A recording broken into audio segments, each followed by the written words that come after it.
Liberals don't know shit. I'm just trying to get you all in the mood for a trigger warning here. You know what the Talus hearts are good for? And Tears of the Kingdom. I don't think I got one of those yet. Oh, no, it's if you fight the... Never mind. Who cares? Something else. All right. Let's see here. Oh, okay.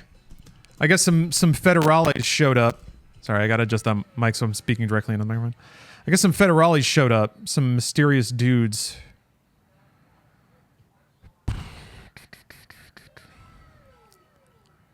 Let's see here. Stranger gestured towards the map on the wall. Where's the library? This is the stranger talking, all right? The stranger's talking to Chief McCraney, who's chief of campus security. Oh. Hold on. Hype train complete level 7. Thank you all very much. Hope everyone got some real hot emotes out of that. Okay, so let me just see what I can catch up on from memory here. There's a villain who honestly hasn't been very well identified yet. There's been some scenes they try to paint him as like a weird intellectual, I think. But his motivations are really strange and confusing. His actions are very vague and generic.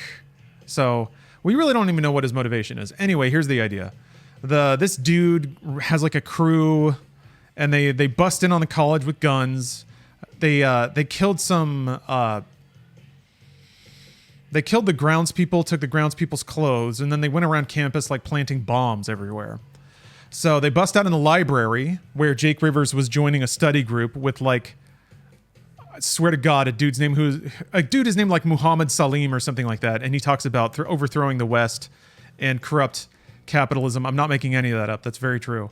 The terrorist leader busts in with all the guns, and he starts doing his like Hans Gruber speech, where he's like, "Don't worry, there's bombs everywhere, but if you guys just play cool, here's the deal. We're here to steal money from your parents." He went into some story about how he was poor and he worked really hard and went to college, but the rich people didn't accept him because the rich liberals in education were classist and they were the real bad guys. So to strike back at the assholes that excluded him, who are like, it's weird because the book kind of gets its wires crossed sometimes. You'd think they would be conservatives, right? If they're rich and assholes and old, but no, these are the real liberal ones for some reason, because I guess they're connected to education. But see, the liberals are really the bad guys. So this guy who really tried to make a go of it and tried to like raise himself up by his bootstraps, the liberals were still mean to him. So now he's keeping all their kids hostage. And then he launched into this hyper-specific mathematical plan about how only the rich parents who could afford it were the ones being asked to pay the ransom.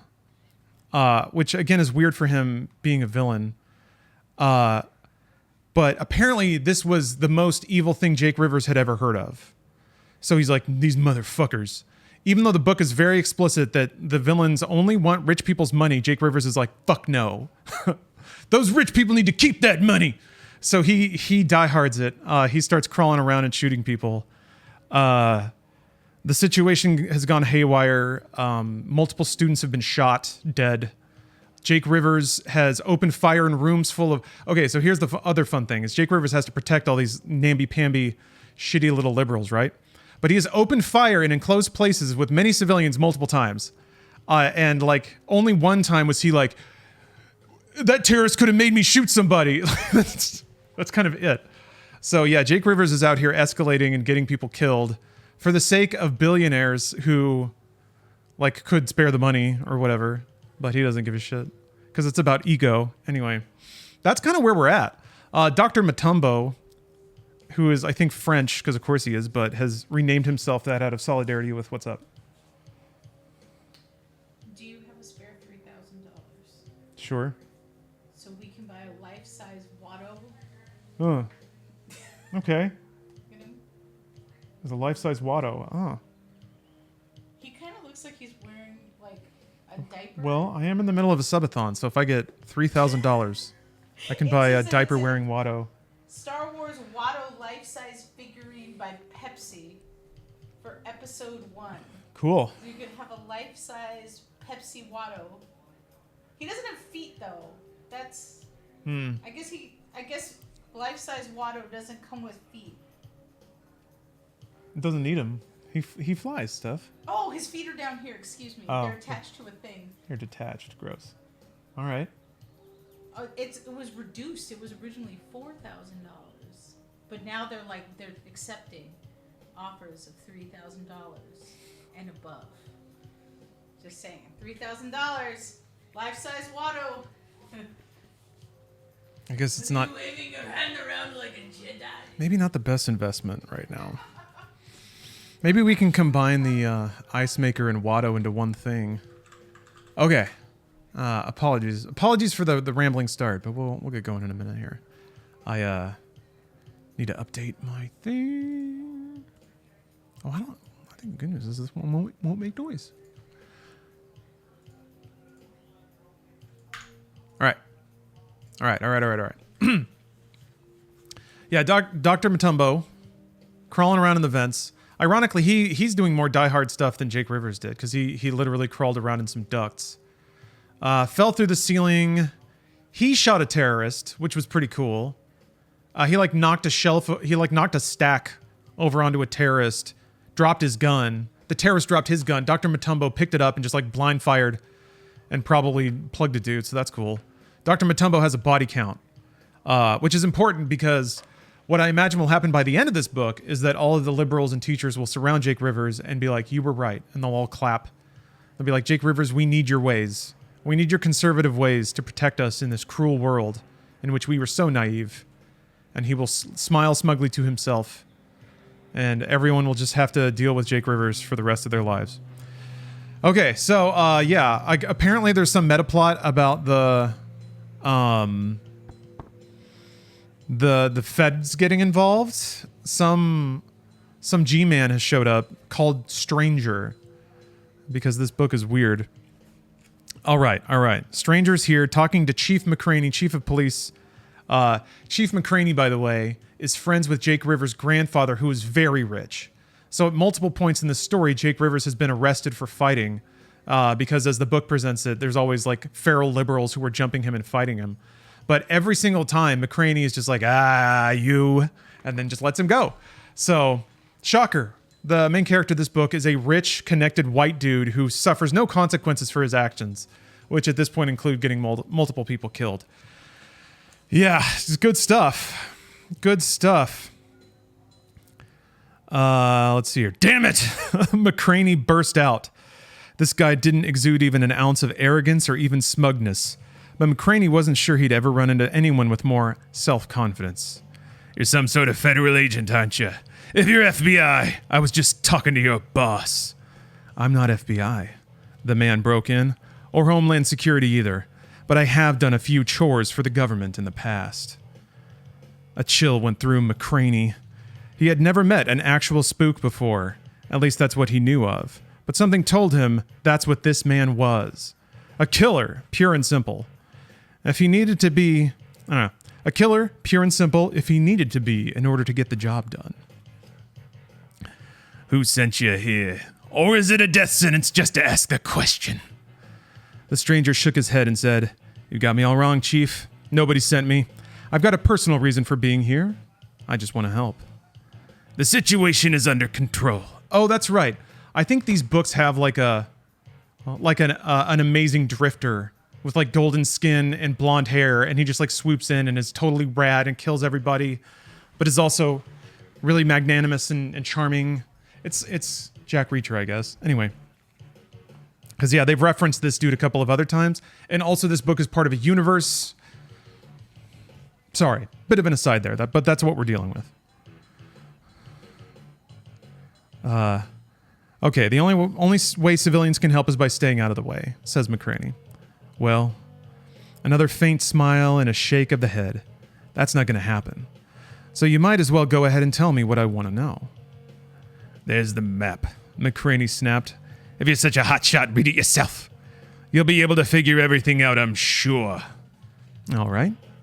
The man stepped over to the map and gazed at it for a long moment while Doris stood just outside the office doorway. Doris is McCraney's secretary, I believe. Office doorway and looked worriedly at McCraney. Then the stranger nodded, as if satisfied, and turned away from the map. Thanks, Chief.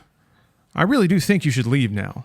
I don't believe that Foster really intends to blow up the entire campus, but in circumstances like this, accidents do happen. McCraney didn't question how the stranger knew Matthias Foster's, or Matthias, yes. Matthias? I think I looked it up and it was Matthias, yeah. Matthias Foster is the bad guy, by the way, the magnanimous terrorist. Matthias Foster's name. He probably had some pretty high-placed sources in the government. Just what is it you intend to do? Whatever I can to put a stop to this with as little loss of life as possible. The stranger paused, then added, I'm sure you know the old saying about cutting the head off of a snake. With that, he turned and started toward the door. By God! At least have the decency to tell me your name! McCraney exploded. The stranger paused and looked back. It won't do you any good, he said, but it's Barry. Barry Rivera. But you can call me Dog. Just Dog. Okay, chapter 35, that's where we left off. Very exciting, very high tension scene. Chapter 36, looks like we're back with Jake. Did you recap Jake's token black friend? Oh, no, I didn't. No. Yes. Okay, so there... Let me summarize it as best I can. In terms of the book validating itself, yes, Jake has a token black friend, whose name I can't remember, but... Okay, there was a scene earlier in the book where Jake was getting confronted by a liberal that he had previously injured in an altercation. There was some whiny, like shrill, blubbering liberal that I think was arm was in a cast because like he had. Anyway, so this dude like accosted him in the hallway, right, and then like tried to start a fight with him, and everyone was recording with their cell phones. And Jake was just like, I have not laid a hand on you. I have done nothing wrong. All I have done is speak on behalf of myself or something like that. Anyway, he's got it totally together, right? Even though like hours earlier, he was actually pounding a dude into the ground by his neck, screaming about civil war. Not making this up. But yes, there was a part where some liberal basically tried to bait him into a fight. They posted videos about it on Twitter, and everyone was like mad at him because he was a conservative and clearly beating up everybody. But this dude was like, that's not right. And he posted his own video that was the full thing that showed that Jake was not actually bad and he was the one who was the victim, right? But only one dude who just happened to be black.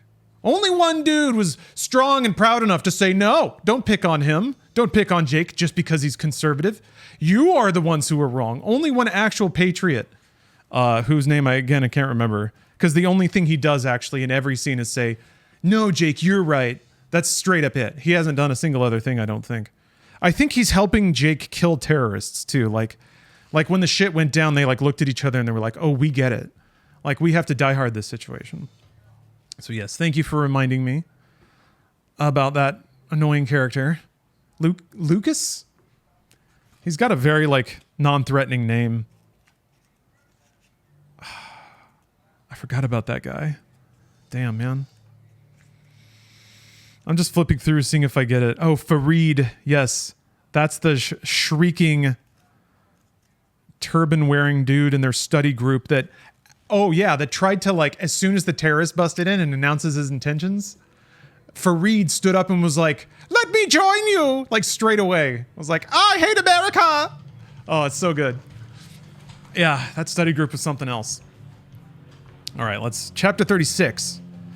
Yeah, sorry, this is all, I'm recapping a lot here. It's all coming back to me in flashes and traumatic bursts. All right, Jake had taken the pistol being carried by the man he'd knocked out, as well as the extra loaded magazines in the man's pockets. So he was well armed as he headed up the darkened stairwell toward the 4th floor. It would have been nice to have an AR-15 or something like that in addition to the 2 9mm semi-automatics. But a man worked with the tools he had. The 4th floor was where all the library's offices were located. He didn't know how many people would be up there normally, but he guessed not many, which meant that Foster might have sent only a couple of men to round them up. If he could take care of those guys, it would open a path all the way to the roof, and that might be how the hostages could get out of here. Foster's men had to have heard the shooting from the other parts of the building, though, so they would be alert for trouble. Jake might not be able to take them by surprise. He would deal with that when he got there, which wouldn't be much longer now, he thought, as he rounded the landing halfway between the 3rd and 4th floors and continued upward. When he reached the top of the stairs and the door to the 4th floor, he took hold of the metal bar and pressed it slowly and carefully until he heard the latch disengage. Then he pulled on it with just enough force to open the door an inch or so. Unfortunately, it didn't budge. Jake pulled harder and then frowned as the door still didn't move. It wasn't locked. He had heard the latch click. He was sure the stairwell doors could... He wasn't sure the stairwell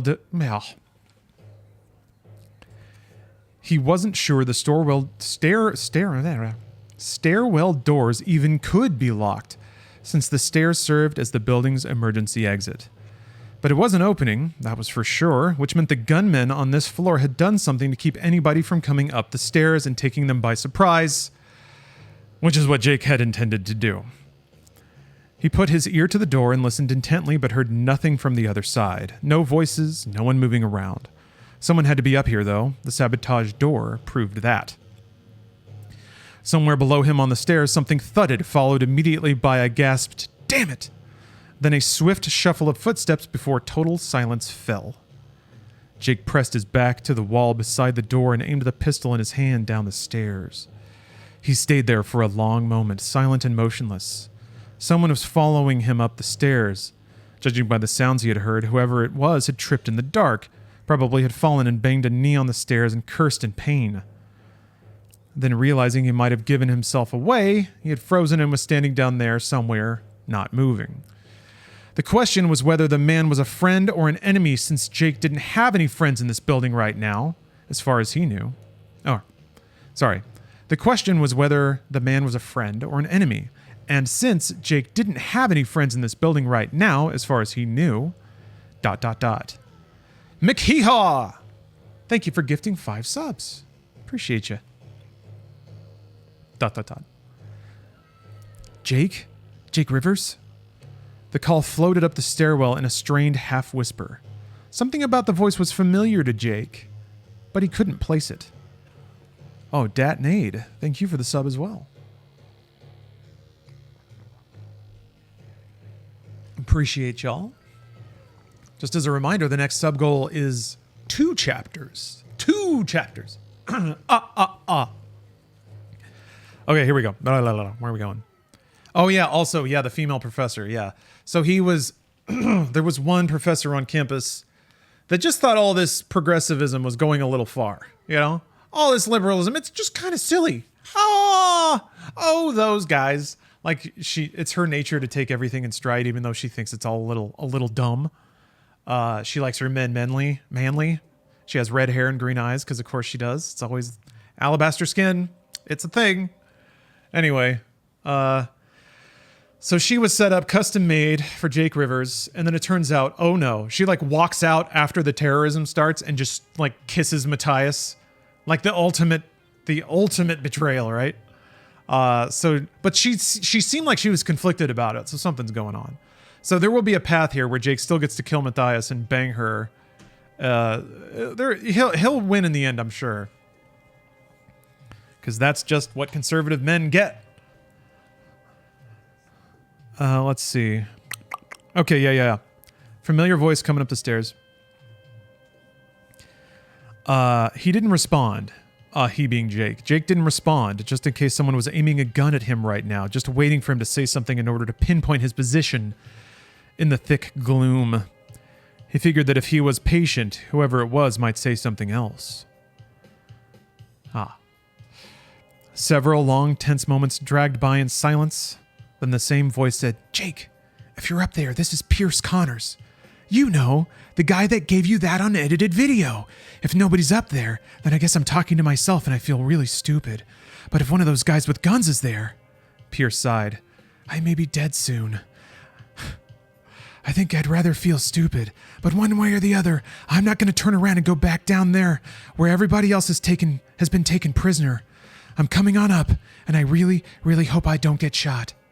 Yes, fellow patriot Pierce Connors. I guess Pierce isn't as unintimidating as I thought it sounded. It still kind of works that way, though. Anyway. It's always like all those other people. There's something weird about conservative fantasy where it's like, no, you're not like the rest of them. You're smarter. You see the world for what it is. It's like core to the stickiness of the message. Anyway, I've noticed that phrasing get thrown up a lot.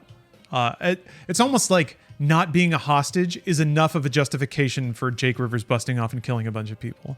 Just as long as you're never part of the mass, the herd.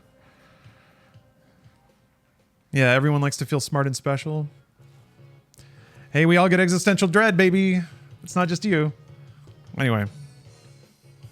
Jake didn't respond, even though he could hear the fear in Pierce's voice and wished he could reassure the kid. But somebody could be listening on the other side of that door, and he didn't want to confirm for them that somebody was in the stairwell.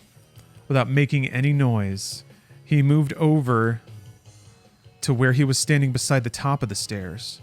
He tucked the pistol behind his belt and waited. He heard Pierce coming up the stairs and could tell that the young man was trying to be quiet. However, Pierce obviously didn't have much experience at being stealthy because Jake was able to track his progress all the way up the stairs. When Pierce reached the top and stepped onto the landing, Jake was ready. He looped an arm around Pierce's neck and jerked him back against him. Jake moved fast enough and his grip was tight enough that Pierce wasn't able to make a sound before he found himself caught. Is that necessary? I've always wondered about that in action films when like somebody, like our action lead like physically dominates somebody before being like, no, I'm here to help you. Sort of. Kind of a cunt move, excuse me. Pardon my French. He already talked in the stairwell, right? Anyway. Yeah, solid Jake. Yeah, just to show dominance. It's erotic. Yeah. Kiss him in there.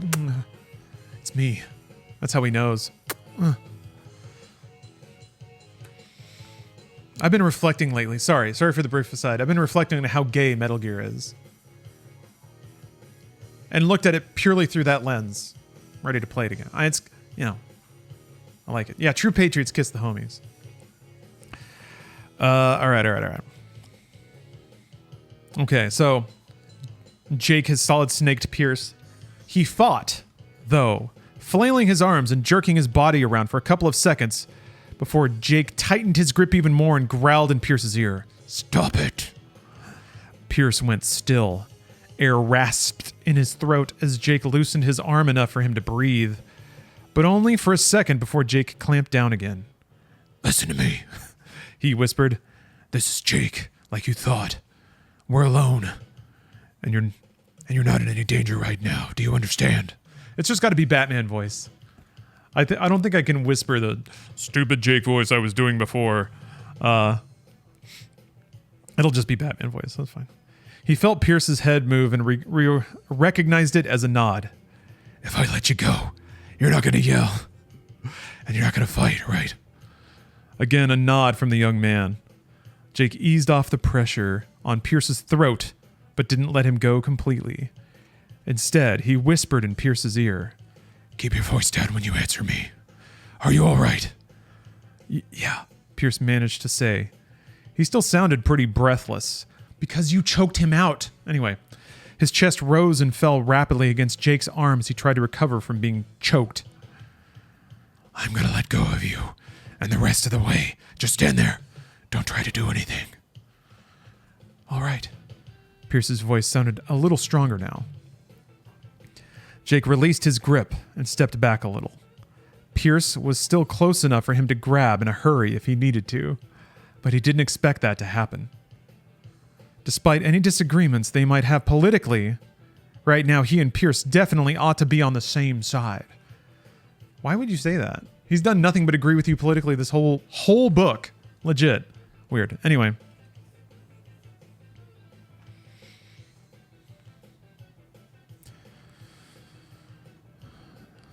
What are you doing here, Pierce? You were down on the lower level last time I saw you. I was able to sneak out of there right after you got loose from them. When you killed those two guys by the stairs, there was nobody right there to see me start up after you. The conversation was conducted in whispers. Jake could tell that Pierce had turned to face him. Yeah, but why did you follow me? You're not a fighter. Jake didn't mean any offense by that, just stating a fact as far as he was concerned. But Pierce sounded a little miffed as he said, I can fight. I was an athlete in high school. I've been in a few fights in my life.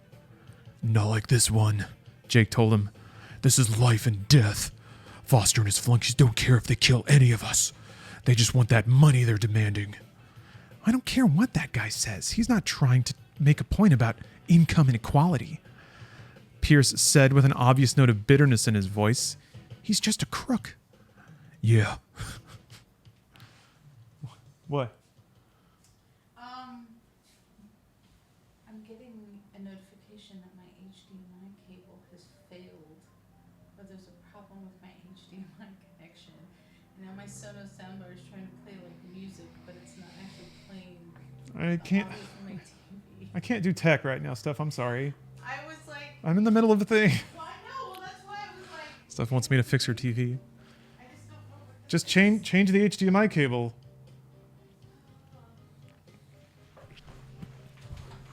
Boy, it's so gay right now. Does Steph even know? Yeah, I can't pause the game. HDMI malfunctions don't care about how gay this is getting. Just try changing the chords, and I guess I can take a look at it in a bit. All right. Well, I gotta find where I'm at. Damn. Talking about him being crook. Okay. He's just a crook. Yeah, I think you're right about that. Doesn't make him any less dangerous. I know, but I'm not scared. Well, I am scared. I'm not crazy, but somebody's got to stop these guys. I'm with you, Jake. What's your plan? Does someone have to stop these guys? Again, they're just asking for rich people's money. What if you guys just kissed? You could put a little more love into the world by making out under the stairwell. Maybe that's what you can do. Okay, let's see. Fate had given him some strange allies, Jake thought. A young black liberal and a middle-aged snowflake professor. Not much of a fighting force. In a way, Jake would have preferred to be on his own, but he supposed Pierce and Montembeau were better than nothing. Maybe. So Montembeau is Dr. Mutombo. Jake is a badass and refuses to call him by his chosen name because it's stupid. Jake thinks it's stupid, so he doesn't do it. But he's going to shoot all these terrorists, so we have to put up with him anyway. So far, my only plan is to kill as many of them as I can and not get killed while I'm doing it. But I've cleared the 3rd floor and got the folks who were taken hostage there hiding until help arrives. If I can deal with the gunman here on the 4th floor, that'll give us access to the roof. Maybe we can get in touch with the authorities and have them bring in a helicopter. If a chopper can land on the roof, and I don't know at this point if it can, then we can evacuate the freed hostages that can get away. Or that way, and get a SWAT team in here to finish clearing the building. So Jake thinks you can move hundreds of students up the stairwell to a rooftop using 3 people with two guns to guard the whole way. And somehow that's easier than just taking them out the front door. A helicopter has to land on the roof. Yeah, a silent stealth helicopter has to land on the roof of the college library to evac all the civilians that are in the basement. And somehow, yeah, it's easier to get them off the roof than it is to just clear the 1st floor and get them out the front. Maybe they lock the doors? Has Jake even called 911 at this point? I think there's cell phone blockers. Yeah, they cut all the phone lines and like put jammers up or some shit. I think. That's weird. I don't have any signal. Like, how many lines has that been said in like horror and action films? All right. Okay, get to the roof, clear it, SWAT team, whatever. What about the bombs? I think that's mostly a bluff on Foster's part, Jake said. He shrugged in the darkness. If it's not, I guess we may die a little sooner than we would have otherwise. He says we, again. Not just you. Hundreds of people in the basement. Anyway, I don't suppose it would be best to just wait and hope they get the ransom money they asked for. Trying to buy off evil never works. It's entirely possible that Foster doesn't intend to leave any of us alive, no matter what happens. Sure. Yeah. Boy, let me tell you, when I want tens of millions of dollars, I would much rather kill hundreds of people and spark an international manhunt. That's what I want. Getting away with money to a non-extradition country is not the goal. It's actually killing hundreds of people and then like getting gunned down. What an idiot. Fuck, whatever. So I guess we have to fight, Pierce said. I never really believed in violence. Maybe we just don't have a choice, though. You have a choice, Jake said. Find a corner away from everybody and everything and stay there until it's over. And hope for the best? I don't know. My parents raised me to fight for the things I believe in. They didn't mean it in terms of literal fighting, of course, but sometimes. Sometimes there's no other way. You're right. I'll say it again, Jake. I'm with you. What do you want me to do? The door won't open. It comes in towards us, not out, so blocking it wouldn't do any good. I think they must have tied a rope or something to the bar and then tied the other end around something that won't move. We have to get it open, though. There's nowhere else for us to go. So what I'm gonna do is try to budge whatever it is that's holding the door closed. I'm a pretty big, strong guy. If I can get it open even an inch or so, you'll be able to look through the gap and see what's holding it. Think you can shoot a rope in too? Do I think I can... Wait, what? Hold out your hand, Jake said. I'm gonna give you a gun. Don't shoot me. Keep your finger off the trigger. Jake, I don't know about this. Jake reached out, found Pierce's hand in the darkness, and pressed one of the 9mm pistols into it. What are you pressing into his hand? In the darkness?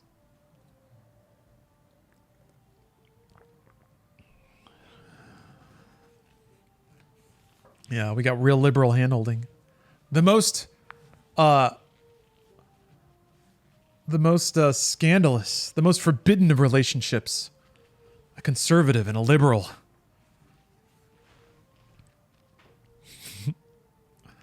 Careful, he warned. Don't drop it. You've got it? Yeah, I guess so. I've never fired a gun before. What do I have to do? First Montembeau, now Pierce. How did people grow up without ever putting their hands on a gun? Jake wondered. He couldn't even begin to comprehend that. But now wasn't the time to ponder such things, he told himself. This is a semi-automatic and there's a round in the chamber. That means all you have to do is point it and pull the trigger, and it'll fire every time you pull the trigger until it runs out of ammunition.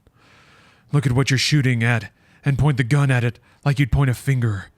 There's not enough time to get any more sophisticated than that. Can you handle it? Jake couldn't see it, but Pierce swallowed so hard he could hear it. What is Pierce hard swallowing that's so audible? Sorry?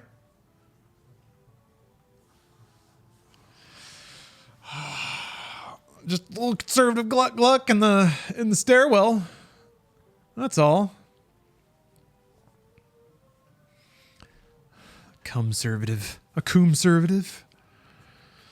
It fires every time you pull the trigger. All right. Hey. All right. We've had our fun. We've made our jokes. All right? Calm down. This is a inclusive stream. We don't want to get accused of putting anything untoward in front of children. Lord knows conservatives hate that. Those poor kids. Okay. Pierce swallowed so hard. Okay. You can see where the door is, because there's a little light around the edges. Stand on the side where it opens, just to the left there, and turn it so that you can see the gap when I pull on it. You won't have much time, so be ready. If there's a rope, shoot at it. Unfortunately, he says shoot at it, missing the slight, amazing line. If there's a rope, shoot it. Shoot the rope. Shoot ropes. Pierce. All right. Okay. We've all made our jokes, all right? We've had our fun. We've had our laughs. All right. Let's bring it back to center here. Come on now. If it's a chain, that probably won't work and we'll have to think of something else. Got all that? Yeah, I think I'm ready, Jake. The latch had clicked back into place. Jake braced himself, got his feet set firmly on the floor, and pressed down the bar on this side of the door until he heard it unfasten again. Then he heaved with all his strength, putting so much into the effort that he grunted. Ugh. The door shifted toward him a little. Wait.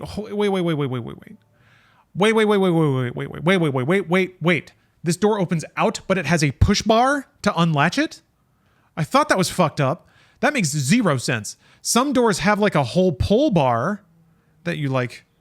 I guess maybe that's what he's talking about, but it sure seems like one of those where it's just like you push it and then the latch disengages. I don't know. This straight up has like pushing on the pull door energy, which actually makes a lot of sense for trigger warning.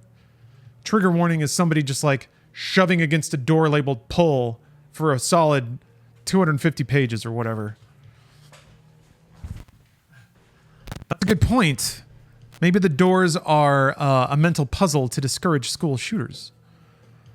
It's odd to have a door open towards the stairs. Also, yes, that doesn't happen much.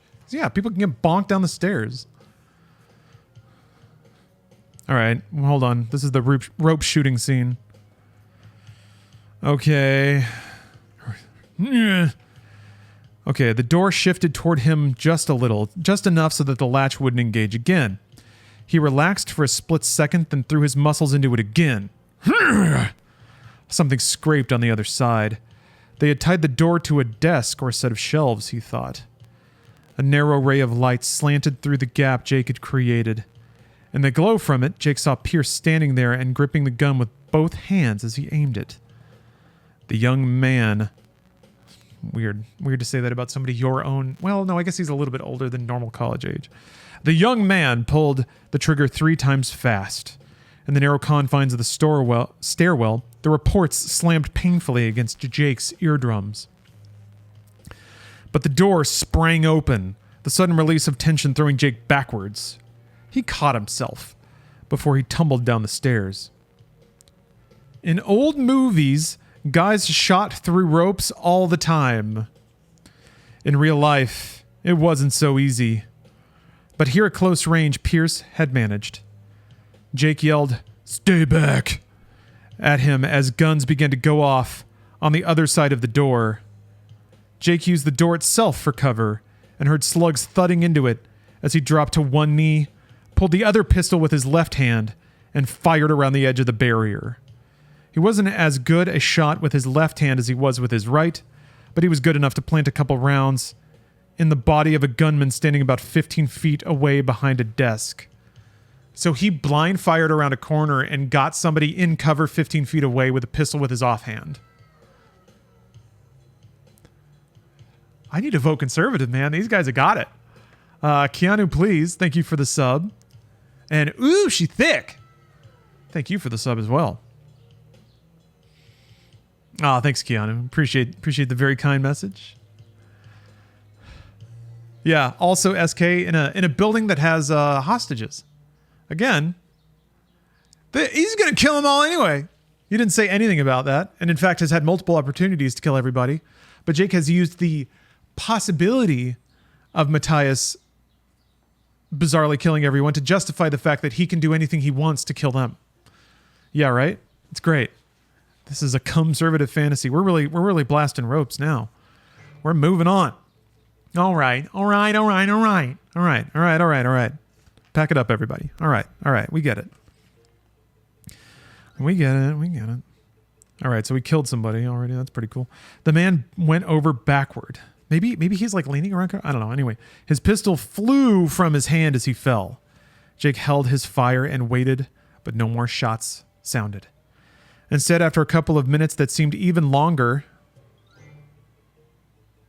You know when minutes seem even longer? A woman's voice asked in a quavering, frightened tone, Who's there? Are you the police? Is it safe? There is a hostage in there. Awesome. Jake didn't answer the question directly. Instead, he said, Was there really one of them, ma'am? Yes, and he looks dead. There's blood all over. Jake could practically hear the shudder in the woman's voice as her words trailed off. Stay here, he told Pierce, keeping his voice down as he did so. There might be a guy with a gun to her head making her say that. Only one way to find out. And if I hear shots?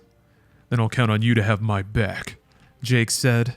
Without giving Pierce time to worry about that, he pulled the door open wider and stepped out onto the library's 4th floor. And that concludes chapter 36. Just so you know, the next stream incentive is 2 chapters. Count them 2. A double pack super whammy of trigger warning.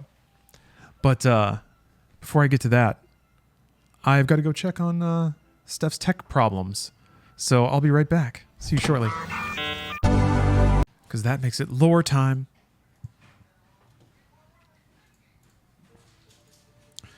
All right.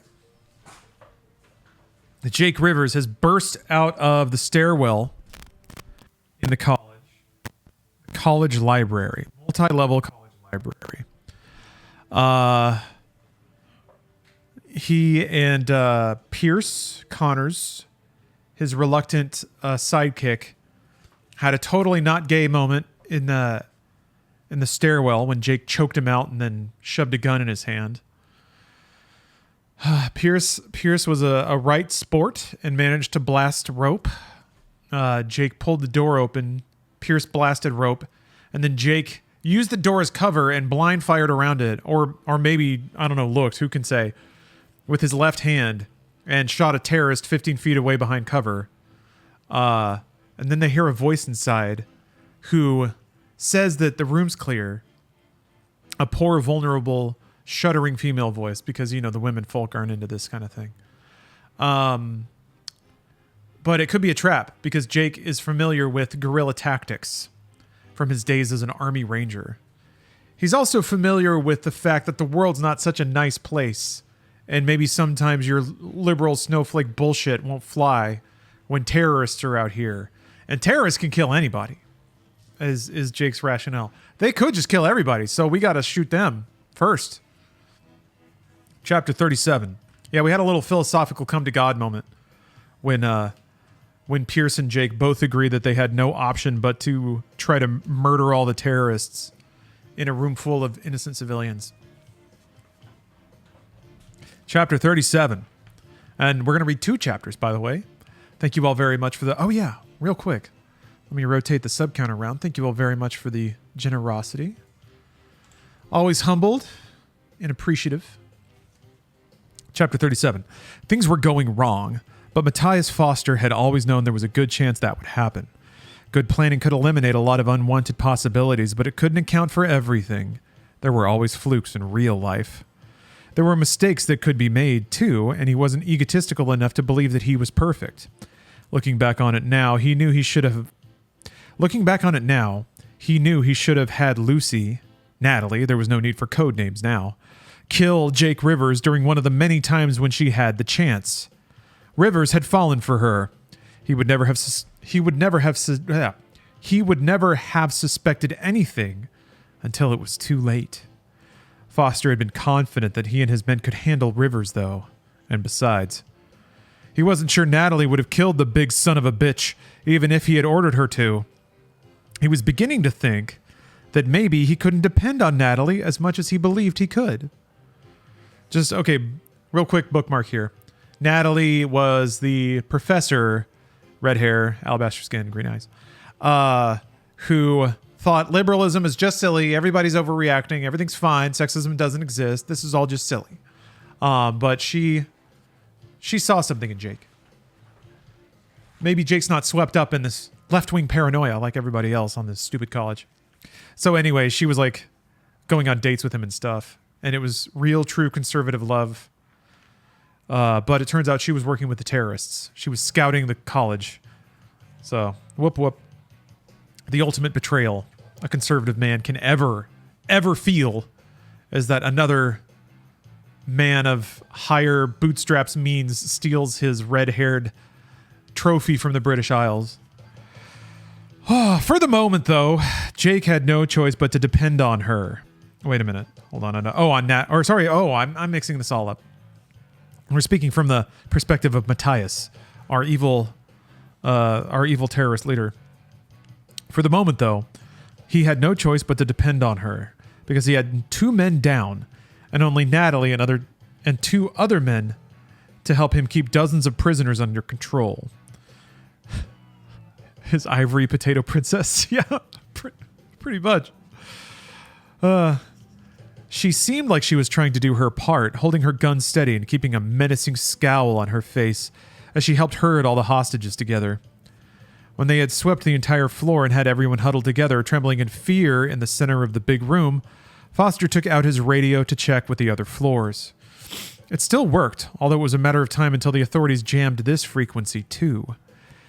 He had heard what sounded like shots somewhere on the upper floors of the library, and he fervently hoped that meant Jake Rivers was dead. Jimmy, Foster said into the radio. Report. Nah, the first floor is under control, Jimmy responded immediately, which made Foster feel a little better. We got a campus rent-a-cop up here, but he's not giving us any trouble. What happened down there? We had a lot of yelling and shooting. I wanted to come help you, but you know better than to abandon your post, Foster interrupted him. That's good, Jimmy. I knew I could count on you. We had a few problems. Rivers managed to get away from us. He's loose somewhere in the building, so keep your eyes open. Rivers! Son of a... I knew that guy was gonna McLean us, Matthias. We should have killed him when we had the chance. He was gonna McLean us. Love it. Yeah, Max Payne goon. It's Payne!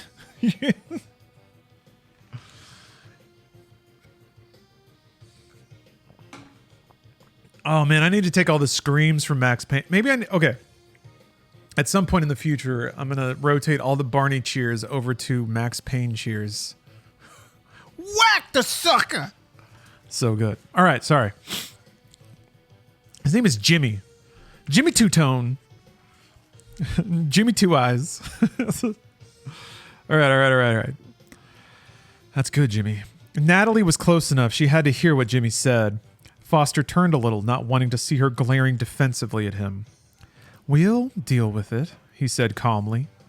Just stay alert and keep your prisoners under control. They're going to give us what we want. You know that. They had damned well better. With that, Jimmy broke the connection. Foster grimaced and used the radio to call the second floor, saying, Chad, check in. We're here, a voice came back. No problem so far. We have 17 prisoners, and I'm pretty sure they're all accounted for. We need better than pretty sure, Foster snapped. Sweep the floor until you're certain. We've done that, I'm certain now. Chad's voice showed the strain they were all under. It was just a figure of speech, Matthias. You don't need to worry about us. I heard shooting up on the 3rd floor a little while ago, though. Something happened up there, and it didn't sound good. I know, Foster said. Actually, he hadn't been able to narrow it down until now where the shots had come from, but he trusted Chad's report that the trouble had been on the 3rd floor. Is it still going on? Nope. Quiet up there now. Should one of us go? No! Foster said. You stay right where you are. We can't start running all over the building. Things will get crazy if we do. We need to stick to the plan. Got it. Foster broke the connection this time. He switched the radio to the band he had assigned to the men on the 3rd floor and said, "Jeremy, you there?" This time, there was no answer. Foster had sent 3 men to the 3rd floor to round up everyone who was in the special collections rooms. That had seemed like enough. He had to think for a second to remember who had been with Jeremy. When he did, he said into the radio, "Seth? Daryl?" Still no response except silence. Foster lowered the radio. It might not be working, he told himself. It was still possible that everything was all right up there. But not likely, he thought. Not likely at all. There was only one way to find out whether it was or not. He looked at Natalie and said, "I'm going up there." "We can't afford to lose you, Matthias," she said, as she shook her head. "Let me go. I owe it to you for letting things get out of hand earlier." "You don't owe me anything," he told her. "You've done everything I've asked you to." I should have pulled the trigger as soon as I shoved this gun into Jake's side." "He might have still been able to kill me if you had." She couldn't argue with that, but she still said, "I want to go. I won't let you down." It was true that, looking at the situation from a completely pragmatic viewpoint, he could afford to lose her more than any of the others. Even though she had trained for this mission as hard as anyone else, she wasn't as good at handling violence as the men were. Women, am I right? Women. Hold on. Am I right? Am I right? Am I right? It's not like women have to look at blood and viscera every month. What do they know? Dudes. Aha. Women are delicate creatures. Beautiful, beautiful gossamer fairies flitting around in a meadow. Tra-la-la. Waving their fabrics in the air. Running around with ribbons and shit. We gotta protect him. Oh yeah, Nick, I saw that. Interesting. I wonder what did he do that was so bad? Squalala! No, that's dude wizards. All right. Women are lame. However, she had an advantage none of them did. Foster knew good and well that if she ran into Jake Rivers, he would hesitate before pulling the trigger on her. That hesitation, even if it was just a split second, might be enough to make all the difference. "All right," he said. "Go ahead, but be careful. And if you see Rivers, don't worry. I know what to do." He just hoped she could actually do it. All right, not a chapter, but we got a line break, so we're skipping to somebody else's perspective. Whoa! Paxton hired the son of somebody in exchange for a bribe, then the son was immediately fired for showing child porn during a PowerPoint presentation. That's what it takes to get punished in the state of Texas. This is probably the liberals' fault somehow. Why did the liberals put that child porn in that presentation? Yeah, that's just one bribe. Lord knows there's got to be more. That's the one he got busted for. And the most spectacular, you can't sweep that under the rug. Although, God, they probably tried. Yeah, it's a psyop. It's a psyop from China Democrats. All right, line break. A middle-aged woman with graying brown hair rushed at Jake as soon as he stepped out of the stairwell. He had to restrain the impulse to point the pistol at her. It was like one of those drills where you moved through a fake village and cardboard cutouts popped up without warning, giving you only a second to decide if they were innocent civilians or legitimate targets. He lifted the gun in both hands and pointed it toward the ceiling, giving the woman the chance to rush up to him and throw her arms around him. "Oh, thank God, she said. "I thought we were all going to die." After hugging Jake tightly for a moment, she leaned back a little and went on, "Are you a policeman? A soldier?" He smiled and said, "A grad student, ma'am." She stared at him in amazement. His answer clearly seemed unbelievable to her. Finally, she said, "You're not one of those terrorists?" "No, ma'am." He looked around and saw several more people peeking over desks. "Are any of you hurt?" No, When that man showed up, all of us cooperated with him. Maybe we shouldn't have. No. You did the right thing, Jake told her. You're not trained or equipped to deal with something like this. What happened? We heard shots and what sounded like an explosion. She shuddered. That terrible man said he and his friends were going to kill all of us if they didn't get what they wanted. That was the idea, Jake said. But we all have something to say about that. The bad guys don't win unless we let them.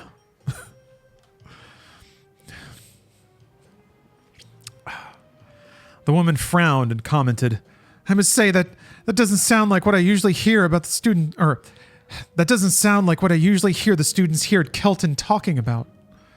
I'm not the usual student. Jake motioned with his free hand to the other office workers who had been terrorized. Come on, folks. He turned his head to look at the door to the stairs. You too, Pierce. Pierce came out of the stairwell and asked, What are we going to do now, Jake? Instead of answering him, Jake asked the older woman, Is there a way to get to the roof from in here? Guys have to be able to get up there to work on the air conditioning system and such. She shook her head and said, Not from in here, I'm afraid. Maintenance workers have to bring in one of those tall lifts if they need to work on anything on the roof. I've seen them do it many times. Jake bit back a curse. He had been hoping that he could take all the hostages from the 3rd and 4th floors up to the roof and signal for the authorities to evac them with a chopper. Evidently, though, that wasn't going to happen. All right, you all stay here. Find some place to fort up. A small office, maybe. Or just move those desks and filing cabinets around and make a shelter from them. Pierce, you'll be staying here too. I thought I'd stick with you and help you, the young man objected. Well, always young man. Bright young man. You've been a big help already, Jake told him. I need somebody I can trust to leave here and look after these people. You trust me? We don't agree on much of anything, Jake. You talking about politics? Jake waved his free hand dismissively. You heard the old saying about how there are no atheists in foxholes? What's a foxhole? Pierce asked with a puzzled frown. Kids these days, Jake thought, ignoring for the moment that he was only 3 or 4 years older than Pierce. There was a world of difference in their souls and backgrounds. Never mind. Just know that labels like liberal and conservative don't mean much when you're fighting for your life and the lives of innocent people. So yeah, I trust you. I've seen what you can do. He's got that murderous glint. Ah, Jesus Christ. Pierce nodded. He glanced at the gun in his hand and still seemed to find it difficult to comprehend he was holding a weapon. But he said, I won't let you down, Jake. But what are you going to do? Nothing left for me to do except head back down. I'd hope to get some of the hostages out of the building to safety, but I don't see any way of doing that now. He shrugged. At least I've whittled down the odds quite a bit. Now it's time to go after Foster while he's weakened. He's not alone, though, Pierce pointed out. He's still got gunmen around him. Jake nodded. Oh boy, that got much louder. Sorry.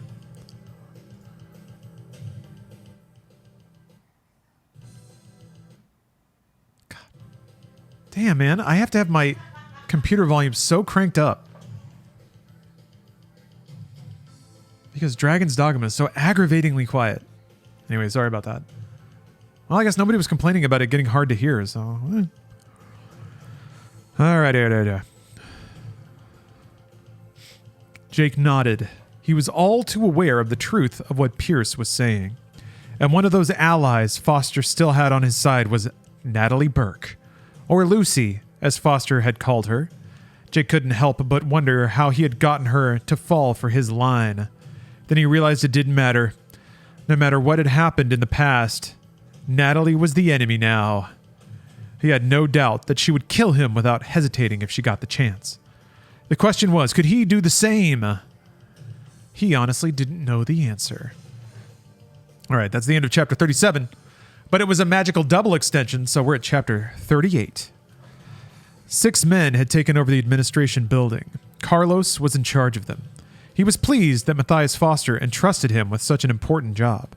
Foster's political stances were what had drawn Carlos into the group in the first place, and then he had stayed for the irresistible crack at millions of dollars. But he still admired Foster and didn't want to let him down. Oh, how many chapters total? Let me see here. 44. Oh, geez, Loof. Half. Oh, wait, it's ad time. All right. Hold on.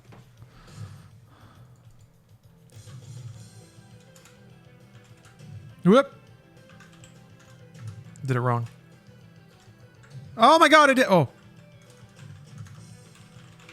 Okay. Phew.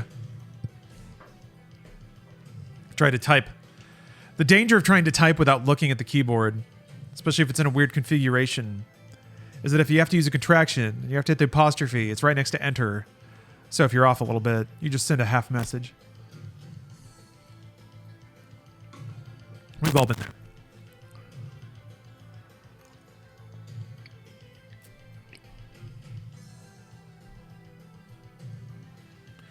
Oh.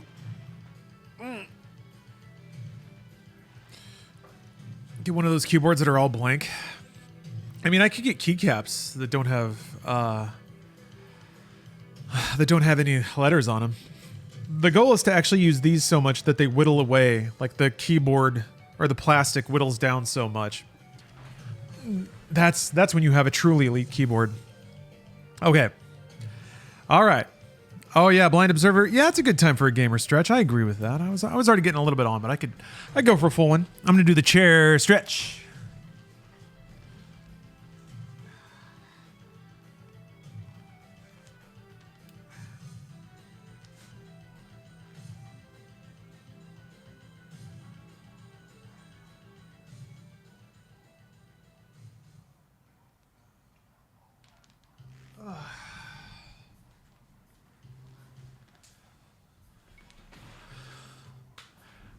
Phew. Okay. Good stretch. Well timed. Maybe that's what I do every time it's ads. Just get up and do some stretches. All right, chapter 38. Yeah. Okay. I'll just roll it back. Oh, Werewolf. Hey, thanks for gifting a sub. That won't get you next time then. All right. I'll just start the chapter over. 6 men and 1 woman. We don't count her. 6 men had taken over the administration building. Carlos was in charge of them. He was pleased that Matthias Foster had entrusted him with such an important job. Foster's political stances were what had drawn Carlos into the group in the first place, and then he had stayed for the irresistible crack at millions of dollars. But he still admired Foster and didn't want to let him down. Carlos and his cohorts had taken over the lobby area first, then gone from office to office, rounding up all the men and women who worked in the admin building. The lobby stretched across nearly the entire front of the building, so there was plenty of room to gather the approximately 30 hostages there. Then Carlos set 2 men guarding them, while he and the other 3 spread out to the doors. There were more than 4 entrances, but a member of the maintenance crew was among the prisoners, and Carlos had been able to put a gun to his head and force him to lock all of them. He and his fellows guarded the ones where an attack was most likely to occur, in Carlos's judgment. Codename Devil. Thank you very much for the sub. I'm glad you enjoy it. Glad you enjoy it here. I sure do too, so we got a good thing going. Carlos stood near the door at the west end of the building, gun in hand, watching through its glass upper half to make sure no one was trying to sneak up on them. When he heard a footstep behind him, he didn't get in any hurry to turn and look because he assumed it was one of the other men coming to ask him a question. When he did turn his head, he caught just a glimpse of an old man in casual clothes standing there. Carlos didn't remember seeing him among the prisoners before, but he couldn't be anybody else. Anger flared inside Carlos because the guards had allowed this old man to wander off, but that lasted only a split second. It was replaced by shock as the old man moved in a blur of speed. Catching Carlos around the throat with one arm while yanking him back and pushing him on the side of his head with the other hand. Nobody that age ought to be so fast and strong. That was the last thing Carlos thought, because In the next instant, his spine snapped and he blacked out. He would die within seconds. The speed. This is the speed of an old man who's never paid income tax in his life. That's the only way. That's the only way to get so fast and strong. Otherwise, the government saps it out of you. So fast and strong. His killer lowered the body to the floor and turned away from it with Carlos. His killer lowered the body to the floor and turned away from it with Carlos's gun in his hand. He had his own weapons, of course, but might as well use the other guy's ammunition if you got the chance. It had all happened so fast, none of the other terrorists had noticed what was going on. But the man at the main entrance to the building saw the old guy striding toward him, gun in hand, and reacted quickly. He got his own gun halfway up before a pair of rounds shattered his skull. Cored through his brain and blew the back of his head off. He dropped in a loose sprawl.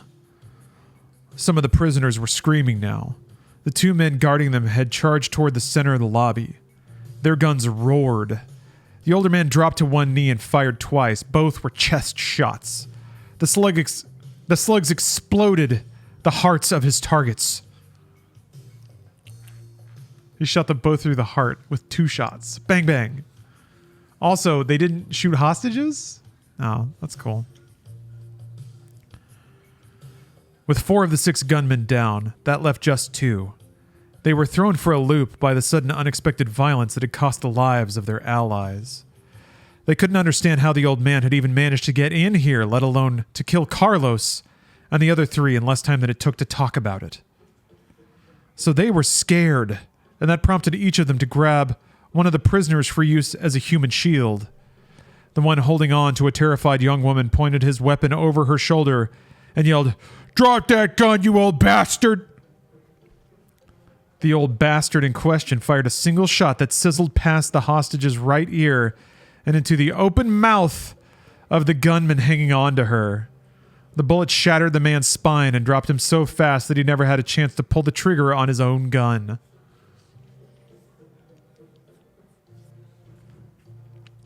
The other prisoner being used as a human shield was a fat, middle-aged man who had probably not been in a fight for decades, if ever. But terror gave him strength, and he twisted free, then rammed his shoulder into the chest of the man who had grabbed him. The gunman staggered back a step. Hold on a minute. And that gave the deadly stranger plenty of room and time to plant 2 rounds in the middle of his face. It took a little less than a minute, the terrorists in the administration building had been wiped out, and the hostages were free. Some of the former prisoners rushed towards the man, who waved them on and pointed them towards the door at the west end of the building. "Bust that down if you have to and get out of here," he told them. "We won't have to break it down," one of the men said. He wore the uniform of a maintenance worker and still had a ring of keys attached to his belt. The gunman had failed to take it away from him, which was pretty careless on their part. The maintenance man quickly unlocked the door and flung it open. He looked back at the stranger and said, "Just who the hell are you anyway?"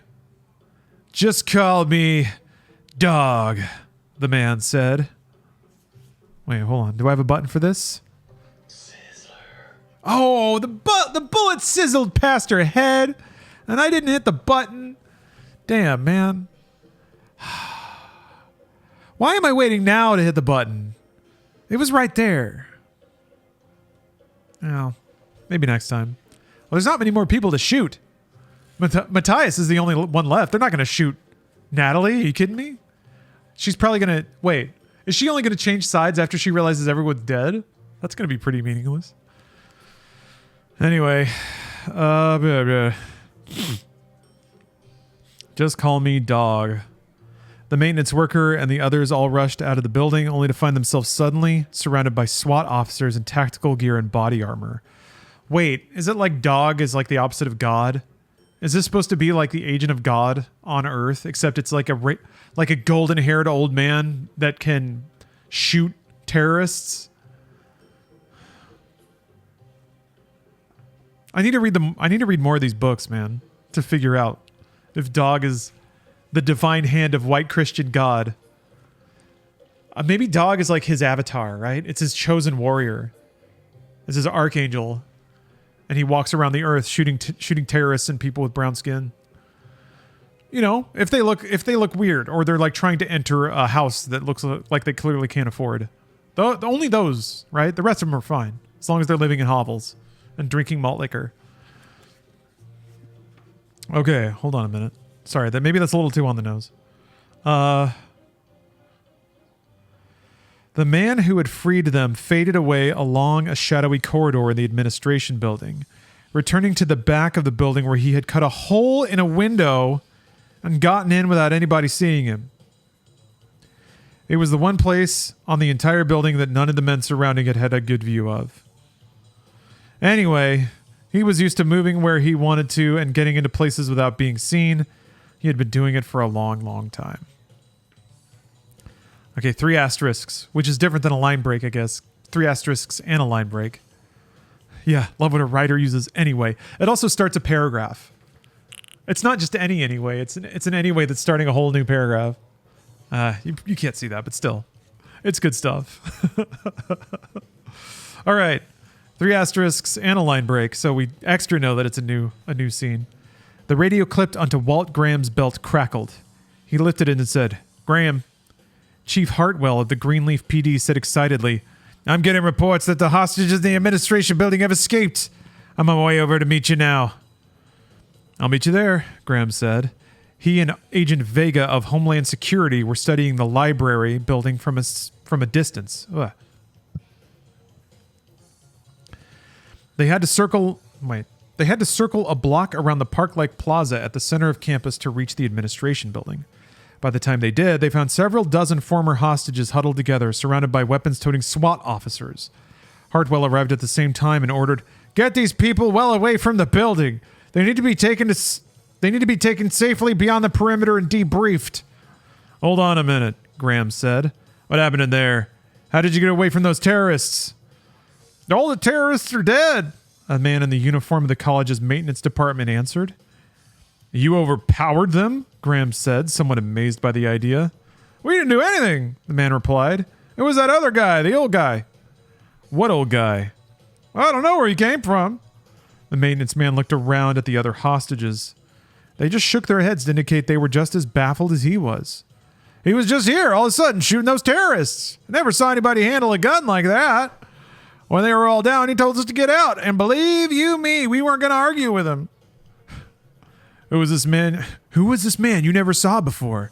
Vega asked. "Just some old guy." "No, Deonix. Jake has killed some terrorists, but Dog has killed like 7. "Yeah. Did you not think that was where this was going? That he was going to walk in and solve the book?" What's the better conservative fantasy, all right? That right guy in the wrong place like shoots everybody, or that the hand of God manifested as an old tan white dude comes in and just like John Wicks everybody while that's also happening? You get both. It's great. I'm pretty sure there are books about this other guy, about Dog. Maybe that's this writer trying to be a little Stephen Kingish, that there's like a supernatural element. Couldn't God just heart attack them? Yes, that's why this dude shot them in the heart twice. Yeah, rockin' blonde 80s rocker hair. Yeah. He moves so efficiently, so fast, and muscles are all taut and coiled. Anyway, did he tell you his name? Vega asked. Exasperation crept into her voice. "That's another funny thing," the maintenance man said. "I asked him about that. He said to call him Dog." "Dog," Vega just repeated with a disgusted snort. "That's all? Just Dog?" "Just Dog." It was Graham's turn to repeat something as he said softly under his breath. "Just Dog." "Wait a minute," Vega snapped. "That means something to you." Oh no. A long time ago, and I'm talking about going back 30 years or more, When I was just starting out in the Bureau, we used to hear rumors about a guy who went by the code name Dog. Nobody knew who he was or if he really even existed, but the stories about him said that he was some sort of freelance troubleshooter who answered only to the president. He had been a truck driver, so he roamed around the country in this specifically outfitted truck looking for, well, wrongs to right, corny as that sounds. Sometimes the government would point him in a certain direction and turn him loose, like a force of nature. But most of the time he found his own cases. And he did a lot of good for a while, before he dropped completely out of sight. Vega stared at Graham for a long moment. So is the government good or bad?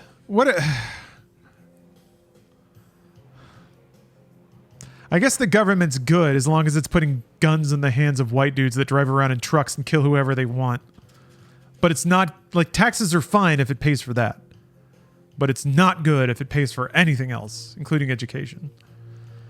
I don't know. Yeah, government good when guns and God. That's about right, isn't it? That's about right. It's actually not that complicated. All right.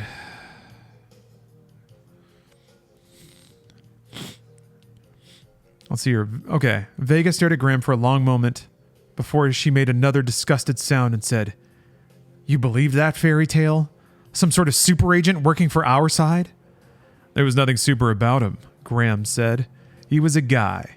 A very dangerous guy, sure. But definitely human." "What else would he be? This isn't some sort of fantasy world, Agent Graham." "I know that. It's just curious, that's all. Nobody knows what became of Dog. Some say the mob or a terrorist organization had him killed. Others claimed he'd retired and was living somewhere deep in the woods, figuratively and literally." Okay, so hold up. There's no way to literally live deep in the woods without also figuratively living deep in the woods. Anyway. "Where he'd never been found again." Graham paused. Yeah, he was doing the, like, Solid Snake, isolated in Alaska. The Rambo. "I'm off the grid. We need you back. We need you back, Dog. We need that magic. One more time."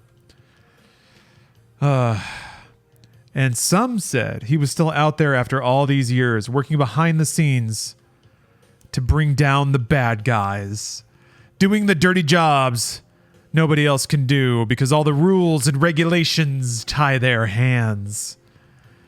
"A government-sanctioned vigilante," Vega said flatly. Graham shrugged. "I'm just telling you what I've heard, that's all. I don't know if it's him or not, but somebody killed those terrorists and freed the hostages." One of the campus cops ran up, panting a little as he said, "Agent Graham, we just got word that the hostages in Olmsted Hall have been freed, and the gunmen who took over the building have been killed." Graham's eyebrows rose. He looked over at Vega and said, "I don't know who's doing it, Agent, but it seems like somebody is cleaning house."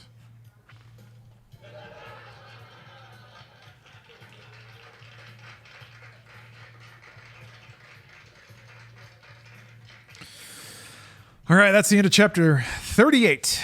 Chapter 39 is next. But in the meantime, let's get back to Dragon's Dogma. Ooh. Actually, I'm gonna get some water. Water, then Dragon's Dogma. See you soon. Okay. We're not dealing with pastels and neons here, though. No, it's the dirty shit involved with being a conservative in a liberal's world. Dog has swooped in and killed all the terrorists, except Jake is about to bust into the stairwell where awaits the raven-haired temptress Natalie, who we've learned is working with the terrorists. She told the terrorist leader, Matthias, that she would do what it takes. She would shoot Jake Rivers, even though their entire terrorist crew has been killed at this point. And they're probably not going to get their ransom money. So I don't really know why she would want to kill Jake at this point, or even why Jake got involved in the first place or wanted to kill anybody. But that, whatever. We don't worry about that. We don't worry about any of those things. Chapter 39. Before leaving the 4th floor, Jake told Pierce that he was going to stop 1 floor down and send Dr. Montembeau and the other former hostages down there up to the 4th floor. You'll have a larger force that way, he explained. And a second gun, too, if you need it. Not that Montembeau was any sort of fighter unless he was pressured and panicked into it, Jake thought. But that was better than nothing. I'll see if I can't get the folks on the second floor loose, too. He went, oh, no, wait, that's Jake talking. I'll see if I can't get the folks on the second floor loose, too, he went on. And if I do, I'll send them up here to join you. If you have to make a stand, this is as close to the high ground as you're going to find. Nice. Nice. Now that's tactics. Yeah, you got the manly voice for Jake. That's the sound he makes. Be careful, Jake, Pierce said. He may have whittled down the odds, as you put it, but there are still a lot of guys with guns in this building who would like to see you dead. The feeling's mutual, Jake said. He lifted a hand in farewell and stepped into the stairwell. He moved quietly and stopped to listen every few seconds just in case more of Foster's followers were creeping up the stairs toward him. He didn't hear anything or run into anybody by the time he reached the third floor.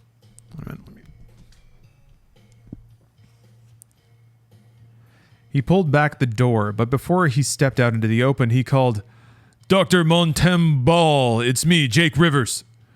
He didn't want Montembeau getting trigger-happy and blasting away at the slightest movement. Remember when he didn't say anything in the stairwell because he didn't want to give away his position, and instead he choked his good friend Pierce? And blasted ropes? But now he's like, Dr. Montembeau, it's me! But a second ago, he was worried there might be more terrorists in the... And he was, moving silently. Whatever. Whatever. It was really hot, actually. It was nice. Mr. Rivers! I can't actually remember the voice I was using for Montembeau. Mr. Rivers! We'll go with that, Montembeau exclaimed, somewhere to Jake's right. You're alive! We heard more shots from the fourth floor and weren't sure what to think. Jake stepped out of the stairwell and grinned. He didn't feel much like smiling after everything that had happened, especially Natalie's betrayal. But it never hurt to keep your spirits up and those of your allies as well. Come on, folks, he told Montembeau and the other people here on the third floor. Pointing upward with a thumb, he went on. I want you to head on up to 4. There's a kid named Pierce Connors up there who's working with me, and he's forded up with the other people who were working on that floor. You can join them. Will it be safer up there? The professor asked. Well, I don't honestly know, but they say there's safety in numbers. There will be more of you in case you have to put up a fight.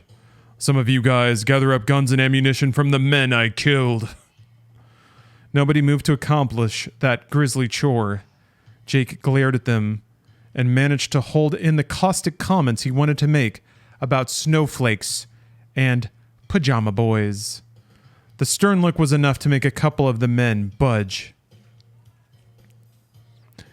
Head on up when you got that done, Jake said to Montembeau.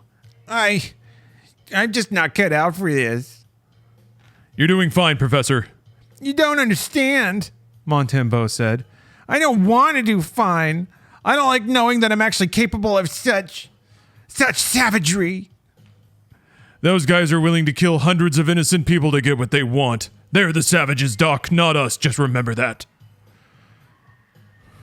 Jake started on down the stairs, hoping that Montembeau wouldn't pass out if he found himself facing trouble again. Or worse, try to reason with Foster's bunch. You couldn't reason with thieves and killers.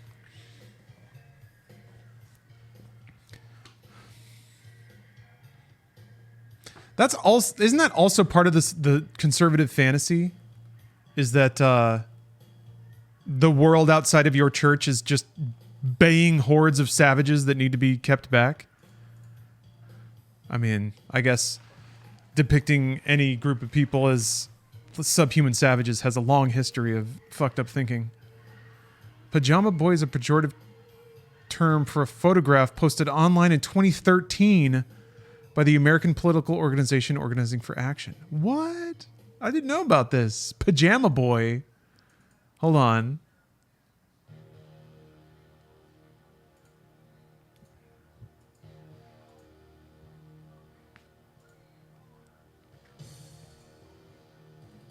Oh, okay.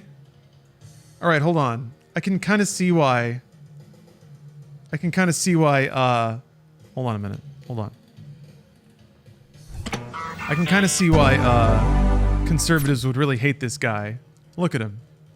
So effeminate. So smug. Eyebrows too wide. Glass frames much too thick. Actually, those are kind of like my frames. Yeah, he's cute, but not a man. This is the dude that conservatives are threatened by, huh? This is the threat to masculinity.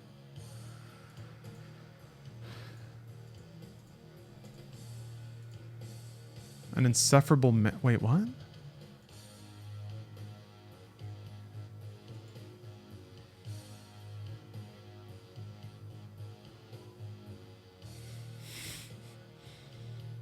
Laughing at this douche. Wow, people are really just haters, huh? Man, people are fucking assholes. Look at this fucking idiot. I don't know, man. There's just like, there's this is some, sorry, I've talked about this before a little bit.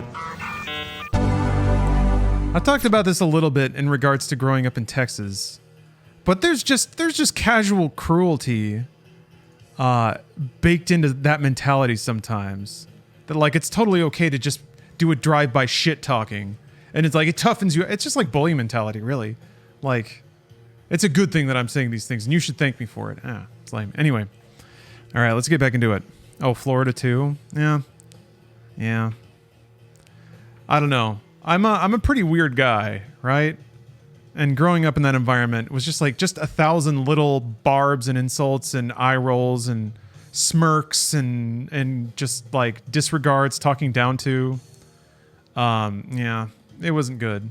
It took me a long time to understand what it was and that it sucked. Mostly it was just being around other people that communicated differently. Anyway, all right. We're bullying. The terrorists are savages.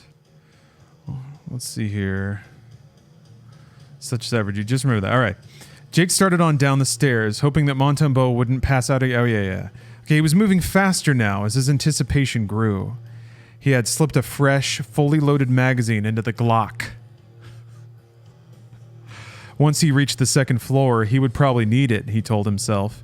No way were any of those bastards giving up their shot at a share of $100 million without a fight. Oh, you work blue collar in Florida? At my old workplace, they would say things that were shockingly racist, like you have no idea.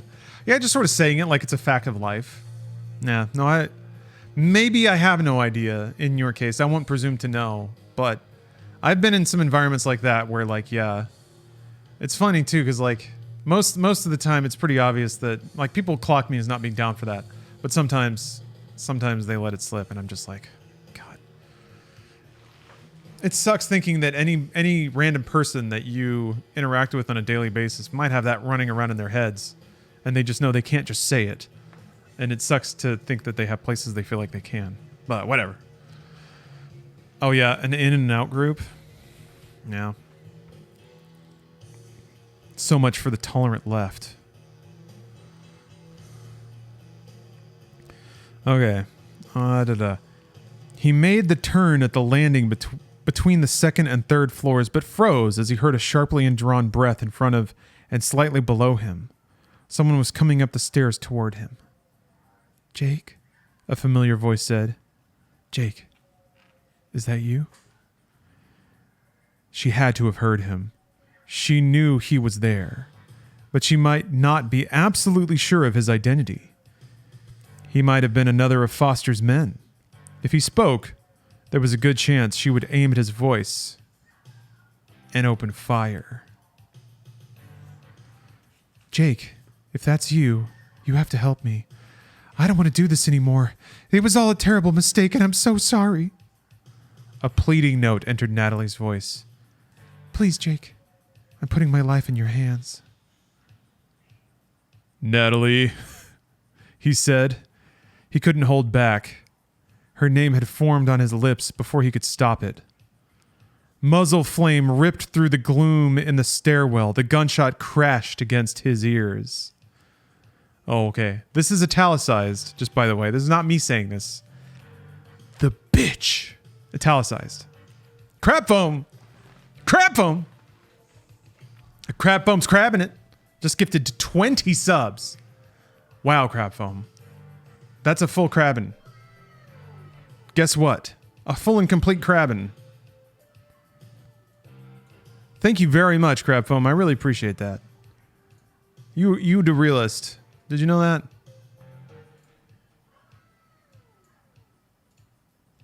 Oh yeah, fully foaming. Fully foaming on this Saturday night.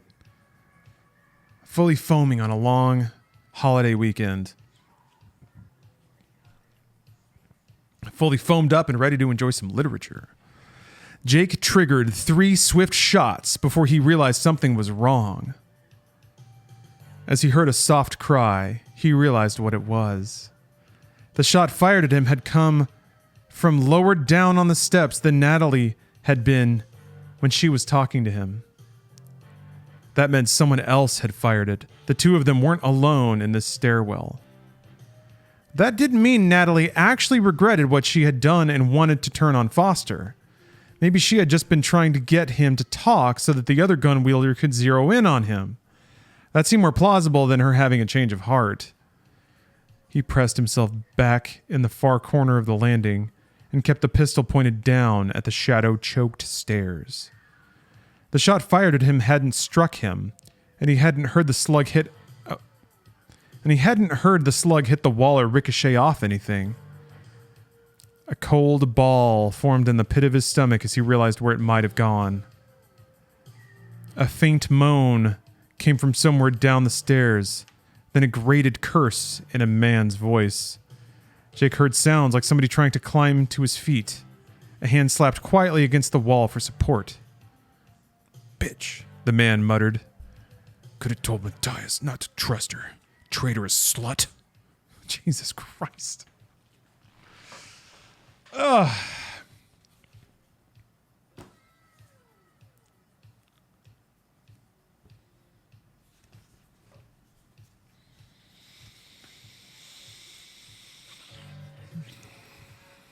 There's just something that feels extra gross about female insults in a heavily conservative book. I don't know. Well, he heard her say that stuff to Jake, right? So she's turning on the team. Yeah. Also, I like that this is a situation where 3 characters are completely in the dark, and both men have called the only woman a bitch. In like the span of 10 seconds. Just because she's there. All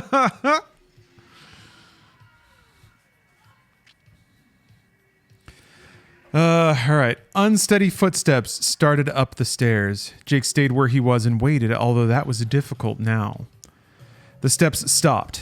Jake made out a shadowy form bending over something on the stairs. Then he heard the man mutter, "The girl. But if I hit her..."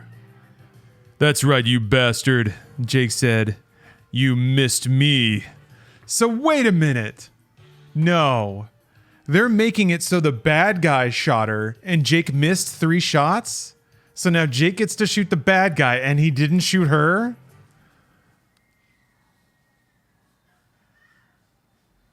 Jake's got some JFK bullets, man. They're like curving in the air, bouncing around. I mean, he nailed that one terrorist across the room in his left hand. Jesus, man. This isn't as cool as dropping to one knee and exploding 2 hearts with 2 bullets. Good God. LBJ bullets. Got some FDR bullets. They just take your legs off. Yeah, somehow crack shot and also a terrible shot. He's the exact shot the plot needs him to be at any moment, which is great. All right, hold on. Flame licked from the Glock's muzzle as Jake fired 3 more times. The bullets ripped through the man on the stairs and flung him backward. He went down the stairs to the 2nd floor landing in a wild, out-of-control tumble. When he stopped, Jake didn't hear him moving anymore.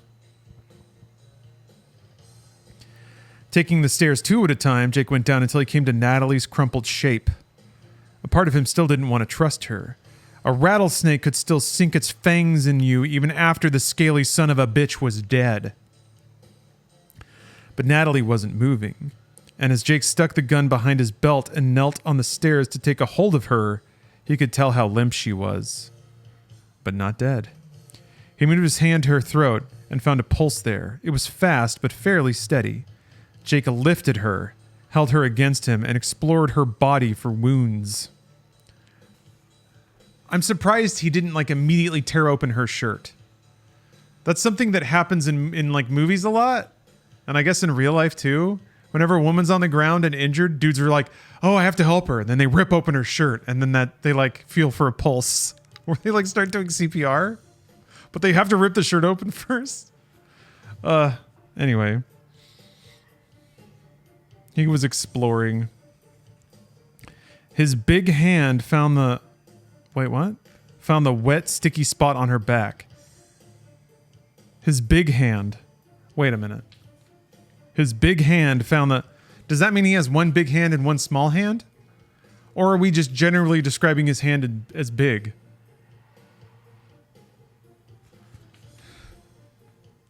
Oh, I need to check for wounds. I'll use my big hand. That way it's just one swipe and I've covered the entire back. Swoosh. I'm glad I used the big hand for that job. Okay. Little below her right shoulder. This is where the sticky spot is. There was no matching exit wound on her front. The bullet was still in her. If it hadn't struck a bone and bounced around to do a lot of internal damage, the wound might not be a fatal one. Natalie needed medical attention, though, and pretty quickly. He gathered her in his arms and stood up. As he started back up the stairs, she stirred slightly against him and muttered, "Jake." "Yeah, I've got you," he said. "You're gonna be okay, Natalie, Lucy, whichever." "Not Lucy.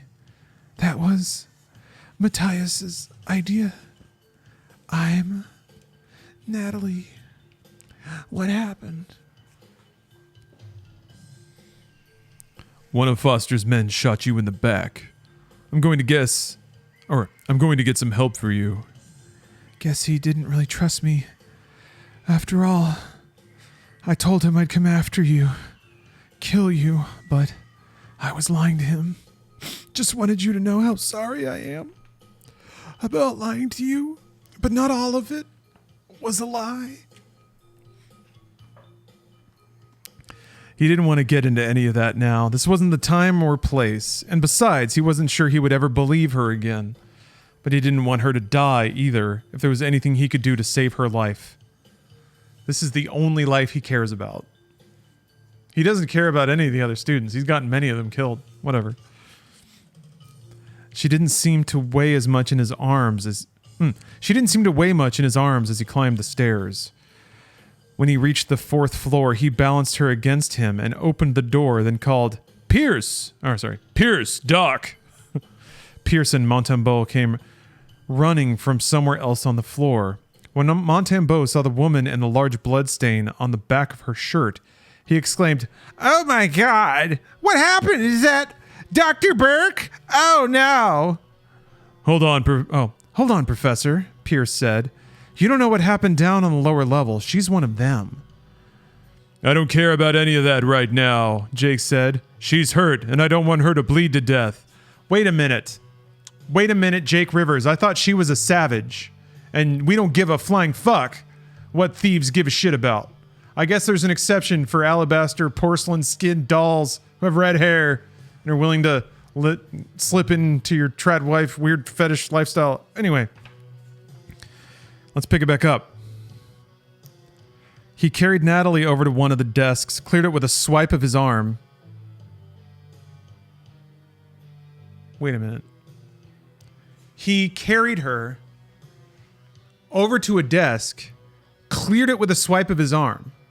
So did he throw her over his shoulder like a sack of potatoes so that he could swipe the desk? Did he throw her up in the air and swipe the desk and then get her and then put her Maybe he's just so ripped that he can hold her with one arm. Tossed her up like pizza dough. Helicopter in the air a couple times.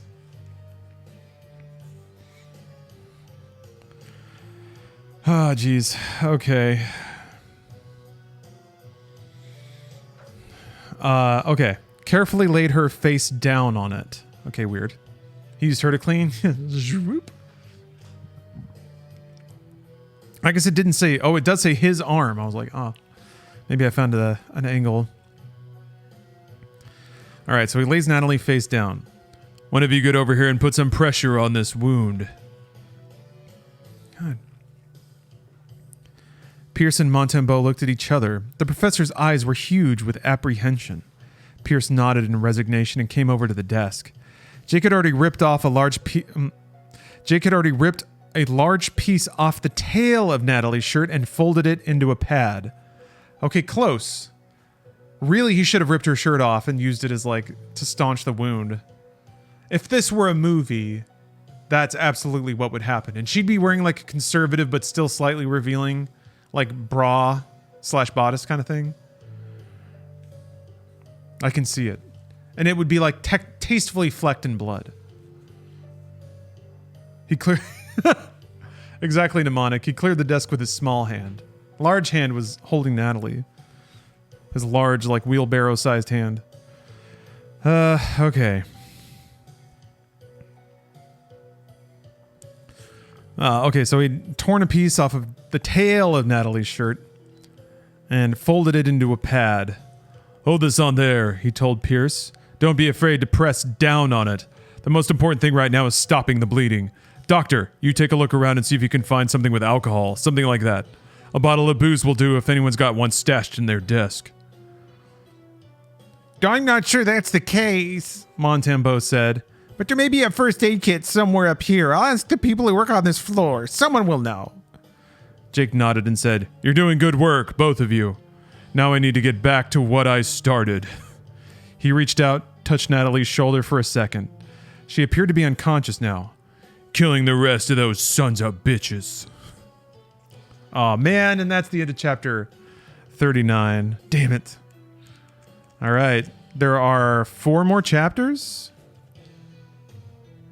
Okay, we'll do double chapters for the next 2 sub goals. So, 2 more sub goals to finish the book. Killing all those sons of bitches. Yeah, he and Matthias have to have like a big intellectual showdown, right? Where Matthias is like, no, I'm on your side. And Jake is like, no, you're not. And then shoots him. I don't know. Also, why did Dog just kill those dudes and peace out? I guess he knew Jake Rivers was on the call. But if he's like a magical old gun guy, couldn't he have shot all the terrorists?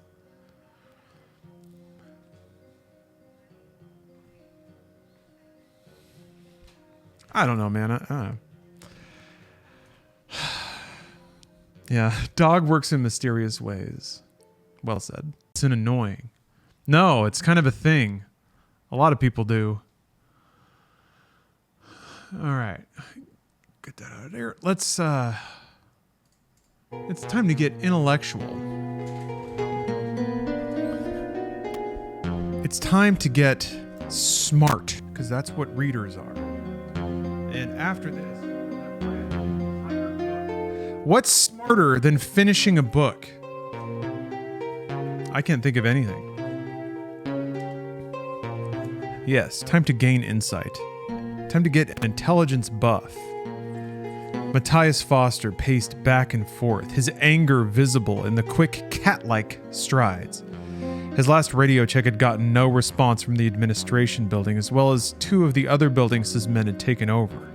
That could only mean the situation was continuing to deteriorate. He was starting to think that he had spread his forces too thin. Maybe it would have been better if he had concentrated on the library and brought all of his men here. He would have had fewer hostages that way, but the chances of holding out would have been better. The other scenario had seemed so much more dramatic, though. Taking over an entire college campus and threatening to blow it off the face of the earth. That was the sort of thing legends were made of. If he was able to pull this off, his name would go down in the annals of terrorism, right next to Osama bin Laden. He's so excited. I can't wait to be the world's best terrorist. And of course, in reality, he was more like D.B. Cooper, he supposed. A man who got away with a fortune through sheer daring and audacity. And like Cooper, if he pulled this off, he would never be seen or heard from again. Now, though, with things going wrong, it felt like all that was slipping away from him, and that angered Foster. He paused in his pacing, lifted the radio to his mouth, and called the Language Arts Building, where 3 of his men had been in control of 87 hostages the last time he had checked in. "Mark?" Foster said. "How's it looking there?" "Mark?"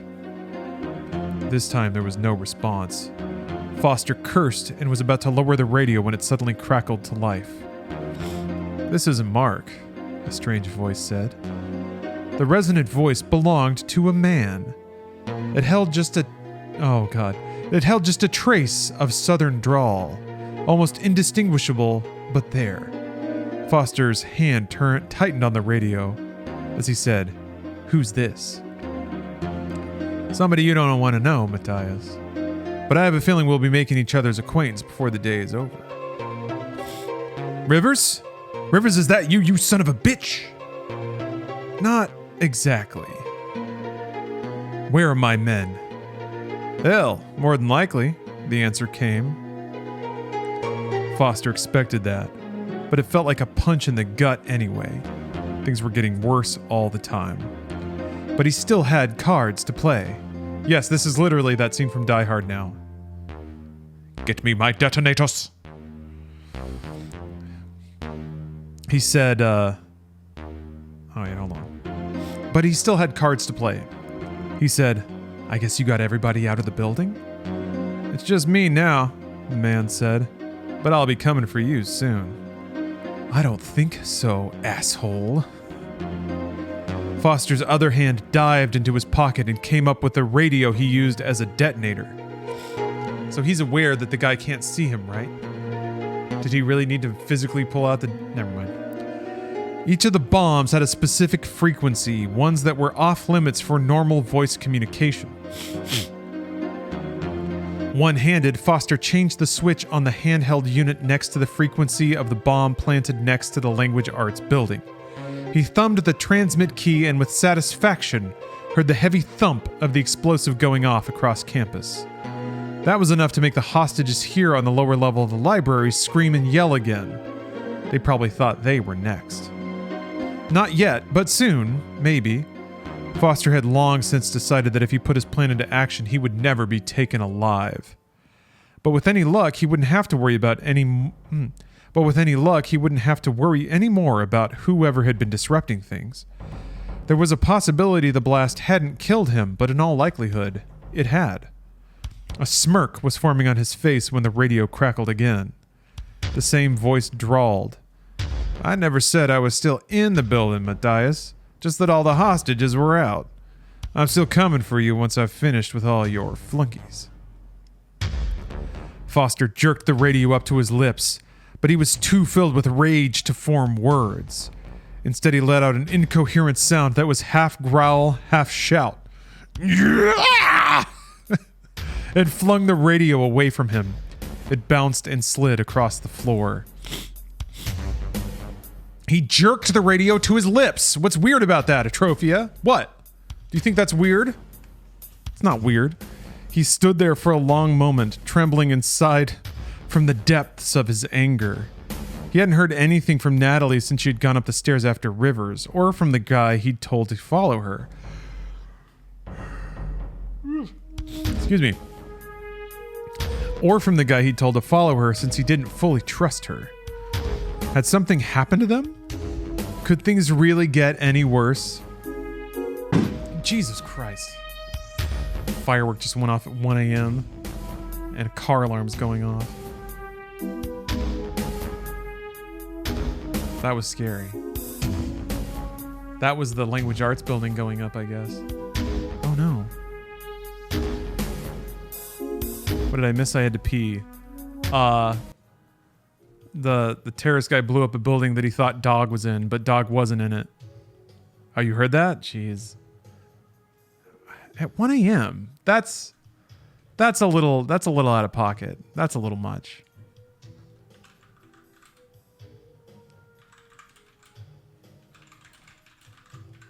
Yeah, William Johnstone.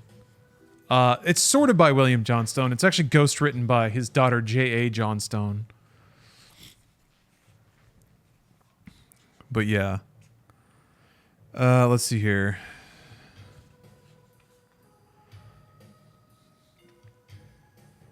Foster took a deep breath and looked around, studying the frightened faces of the hostages. He had only 2 men besides himself left on this level, and he'd have to pull one of them down from the first floor. Those weren't good odds. If the hostages ever decided to rush them, it wouldn't end well for Foster and his allies. Fortunately, the chances of that happening were insignificant in his opinion. These were college students and staff, after all. They had been thoroughly indoctrinated in the same sort of progressive claptrap he had once believed himself. They considered themselves superior. The elite, who were too smart, too woke to ever embrace violence. Unless, of course, it was part of a mob, preferably in hoods, so their identity would be safe, and they wouldn't get in trouble with the law or mommy and daddy. The college admission would let them get away with anything, that was a given. The inmates had long since taken over these particular academic asylums, and the chances were their families would too, but there was just enough of a chance that wouldn't happen that they would want to be careful. The resistance was super important, but not at the expense of tuition, housing, and a mega generous allowance. So, not much chance of this bunch risking their lives by fighting back. They were used to being sheep, being told what to think and do every moment of their waking lives by the government and the media. And sheep they would remain. Scared little sheep. This is what he's thinking while he's realizing he's about to get gunned down. His heist plan is going off the rails. All of his henchmen are dead. There's SWAT team coming for him. But he's reserving time to think about how smugly superior he is to all these sheep that he has dominated with guns. Anyway, that's the other weird thing about this and the Doom novel is it's just like it's the characters going off on these flight of fantasy rants in their own heads at the most unrealistic of times. But it's really just the author rambling. I love it. Got to stop and smell the roses, don't you? Yeah. What's a proud conservative to do moments before death than muse about how much more correct they are than everyone else? Foster stalked over to the radio, picked it up, and keyed the mic, saying, Natalie, are you there? Answer me, damn it. All right, line break. Yeah, the Doom novels did that a lot. Very weird. Jake had taken Natalie's radio and stuck it in his pocket before he started down the stairs. They're gonna do the dire thing again, except like they have to be separated. But he's just in the stairwell. He's like 20 feet away. Well, whatever. He heard Foster calling on it and was tempted to answer just to throw a surprise into the son of a bitch. He decided not to. Oh, wow, okay. Better to let Foster stew in his own juices for a while. Why are you thinking about Foster's juices? Anyway, and wonder what happened to Natalie. Jake wondered himself how she was doing. Liberal or not, Pierce seemed halfway competent, and Montembeau had proven not to be completely worthless.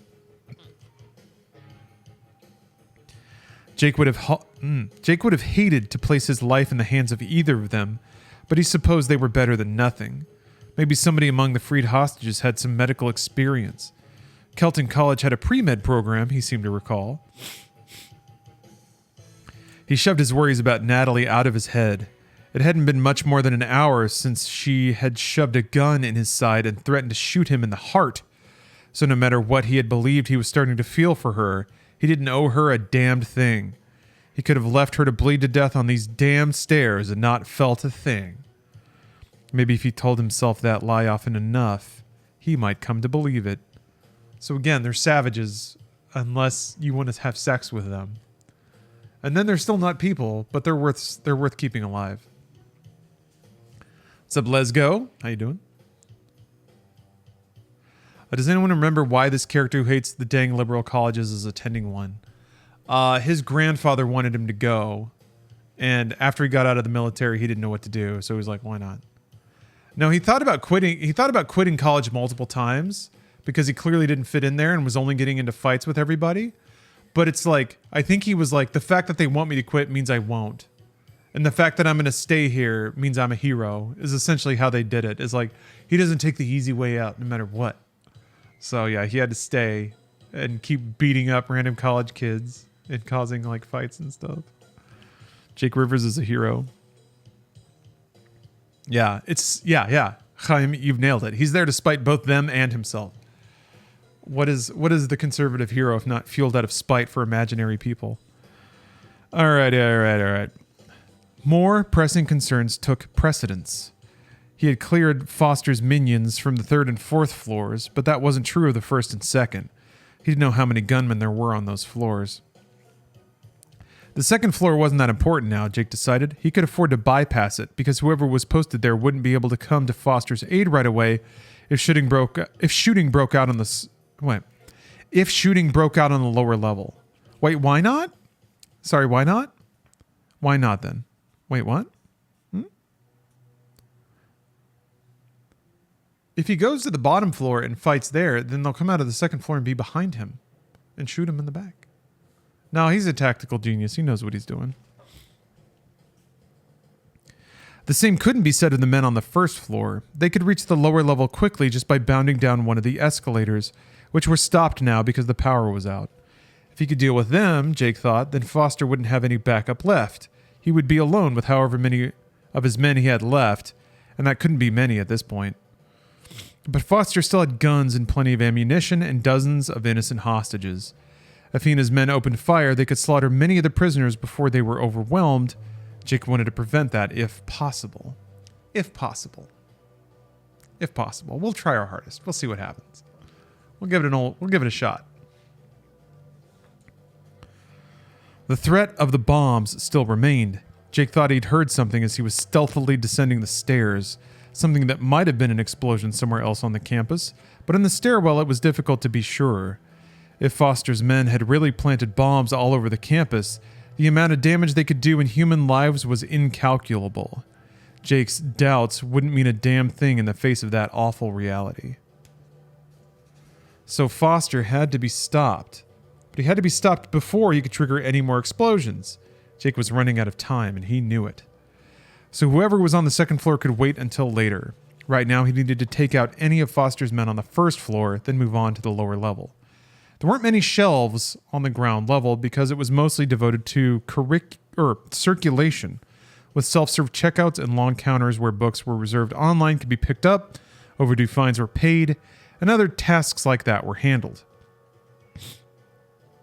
Even in this digital age, there was still a need for humans to do some things, just like there were still plenty of print books in the library. Well, not if conservatives had anything to say about it. There were also more than a dozen rows of computer stations that students could use. Everybody had the internet on their phones and tablets, of course, but sometimes you still needed a good old-fashioned desktop and printer. A portion of the 1st floor was also given over to displays of sculpture and artwork. Kelton was proud of its arts program and showed off many works by students past and present. The front wall was mostly glass, giving the place plenty of light and a very airy feel. Jake had spent enough time in the library to be aware of all of this. Just as a matter of habit, he constantly studied his surroundings, and he had the sort of brain that once something was noted in it, he tended not to forget. He had no real reason for doing that other than he liked to be prepared for whatever might happen. He had never forgotten a quote he had always heard attributed to General James Mattis. "I always have a plan to kill everybody in the room." That sounded like good advice to Jake, even though it came from a Marine. The stairwell entrance was in the back of the room, beyond the art display area next to the snack bar. If Jake had been charged with keeping the hostages under control, he would have herded them all into the snack bar, well away from the windows where police snipers might be able to get a shot. You wanted prisoners in as small an area as possible, especially if you had a limited number of men to keep them under the gun. Knowing that, Jake wasn't too surprised when he leaned toward the door, listened closely, and heard a man saying in a loud, irritated voice, Sit back down, mister. I want you on that floor along with everyone else. You're not going to get away with this, another man said in a peevish tone. The cops are going to storm this building any minute, and when they do, you'll wind up dead. You may have started with high ideals, but now you're just common crooks. The second voice was familiar to Jake, and after a moment he placed it. Cal Granderson. Oh, okay. One of Frank McCraney's campus cops. The most annoying member of McCraney's force, in fact, Jake remembered. Jake remembered seeing Granderson on this floor when he came into the library. The guy had gotten swept up with the other hostages. Oh, Cal. Classic Cal. In a way, that was surprising.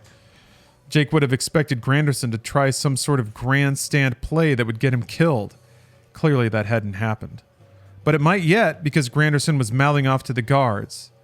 The best thing you can do now is throw down those guns and surrender. I'm an officer of the law. I can guarantee your safety. I'll see to it that you don't get mowed down when SWAT teams come in here. Officer of the law, my ass. You're a cheap rent-a-cop with delusions of grandeur. Now sit down or I'm going to bust your head again. In his anger, the gunman must have gotten too close to Granderson because a third man suddenly yelled, "Hey, look out, he's gonna..." A shot roared, drowning out whatever else the man was trying to say. Jake knew instantly that he was not going to get a better distraction than this. He yanked the door back and bowled out into the open as he lifted the 9mm in a two-handed grip. And that's the end of chapter 40. I like how careful he was before when he decided to be careful. And now he heard one terrorist. I mean, I guess a random gunshot is a good time to bust into a room, I guess.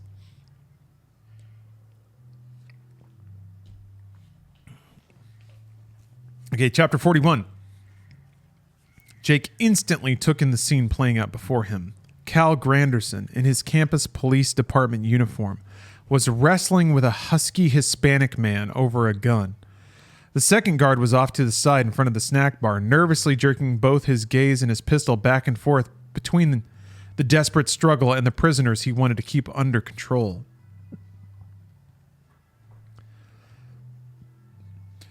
Jake figured the shot had come from the gun the two men were fighting over, but he didn't see any blood on Granderson or the other guy, so he hoped the bullet had gone wild.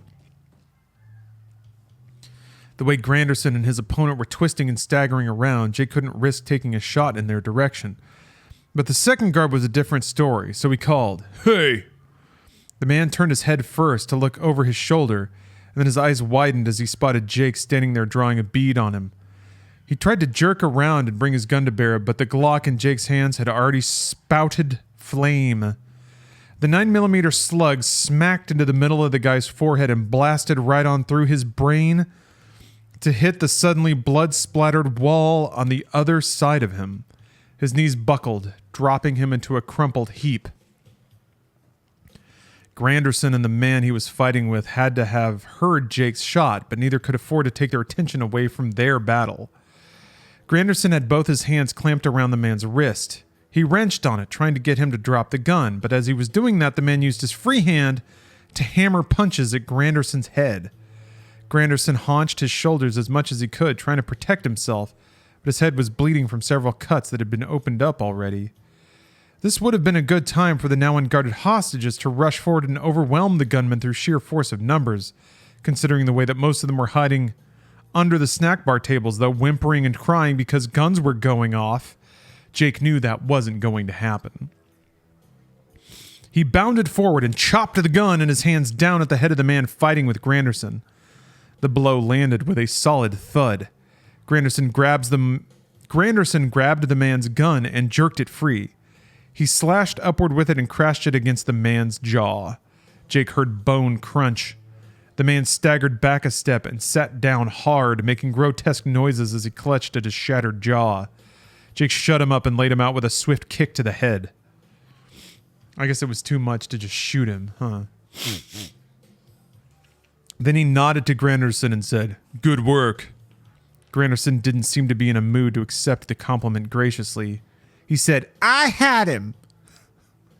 I would have put both these bastards down if you hadn't stuck your nose in, Rivers." "You're welcome." Jake said wryly. How bad are you hurt, Granderson? I'm fine, he snapped. A little banged up, that's all. Jake looked at the group crowded into the snack bar and asked, How about these other folks? I don't think anybody's hurt. When this started, it all happened so fast, nobody had any time to put up a fight. Yeah, that was it, Jake thought. Just not enough time. And there's no period on the end of that sentence. Typo. Granderson checked the magazine and the gun he had taken away from the now unconscious men, then slid it back into place. As he started to turn away, Jake said, Wait a minute, what are you going to do? There are still a lot of people being held downstairs, Granderson snapped. I'm going to rescue them and apprehend the guy responsible for all this. That's sort of what I had in mind, too. A sneer curled Granderson's lips. He and Jake might have been fighting as allies only moments earlier, but that didn't mean his feelings had changed. Clearly, he still didn't like Jake, and the feeling was pretty much mutual. You're not going to suggest that we work together, are you? That might be better than getting killed, Jake said. Might be. Listen, though, the first thing we need to the first thing we need to do is get these other people out of here, just in case Foster really does have a bomb planted somewhere in or around the building. Granderson looked like he wanted to argue, but he nodded grudgingly and said, Yeah, you're right. He turned and waved the hand holding the gun at the hostages. Come on, you people, get out of here while you still can. But is it safe? Asked a male undergrad with multiple piercings on ears, nose, and lips. A girl with pink hair said, We should stay where we are until someone from the government tells us to leave. I'm from the government. Granderson burst out in obvious frustration. See? I'm wearing a uniform and everything. The administration needs to issue a statement and address this, added a middle-aged man who Jake pegged as a professor. This campus is supposed to be a safe space and a gun-free zone. He looked pointedly at the pistols Jake and Granderson held. Neither of you should have those. You should turn them into the authorities immediately. Granderson looked over at Jake and said, Are they insane? Jake just shrugged. That's the college experience for you these days, he said. And then he walked over to the group cowering inside the snack bar and went on. Listen, folks, I know you're scared, but this is your best chance to get away from here before anything else happens. All you do is have to stand up, walk to the entrance, and go outside. There'll be cops waiting out there for someone... There'll be cops waiting out there somewhere close by, and when they see you coming out, they'll hurry to help you. He paused, thought for a second, and added, You can just go with them, and they'll tell you what to do. Several faces lit up at the phrase, tell you what to do. Jake kept his face impassive. He didn't want them seeing what his opinion of them really was. It was more important to get them to safety. He wasn't one to smooth talk anybody, though. Never had been. If they didn't grab this chance while they had it, it was on them. A couple of people stood up, sidled nervously forward, then broke into a run towards the entrance. That opened the floodgates. All the former hostages scrambled and fled. Jake turned to Granderson and nodded. Let's go put an end to this, he said. All right, line break. The past 20 minutes or so had been dizzying. Reports had come in to Walt Graham from all over campus about how, in one place after another, freed hostages were emerging from the buildings where they had been taken prisoner. Most of them were quite shaken, but they were all right other than a few minor injuries.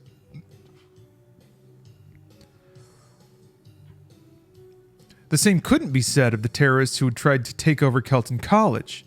9 bodies had been recovered already, along with a couple of men who were badly injured but might live. It's almost as if some crack anti-terrorism unit had swept through the campus, wiping out bad guys and freeing all the innocent people. But instead, all the former hostages told the same story of how a lone man had killed their captors with stunning and brutal efficiency. Not a young man either, but one who might have been anywhere from 50 to 70 years of age, although he moved like a man much younger. So I guess that's the real self-insert for the readers, right? There has to be like a 70-year-old dude who could just murder terrorists. You have the projection character, which is Jake, and then you have the actual self-insert, which is Dog. Just a renegade Ronin going around, killing terrorists wherever they roam. Graham was back in Frank McCraney's office along with Teresa Vega, Chief Hartwell from Greenleaf, and McCraney himself. Vega was upset and said, "What the hell is going on here? Someone has to be lying. One man couldn't have done all this." "All due respect, Agent Vega," McCraney said, "but you're wrong.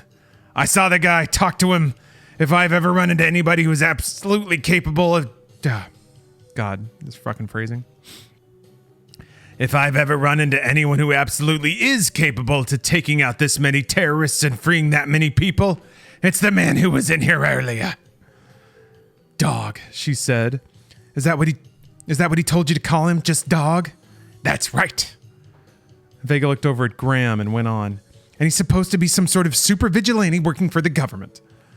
"Nobody ever said he's super," Graham responded. "Just very good at what he does. I don't know that the legendary Dog is back, but that sure would make some of this a lot easier to accept." Vega just shook her head and turned away. She wasn't going to be convinced. Some people were like that, Graham reflected. Hell, maybe he just wanted to believe that Dog was back. Who didn't like to see a legend return just in time to save the day?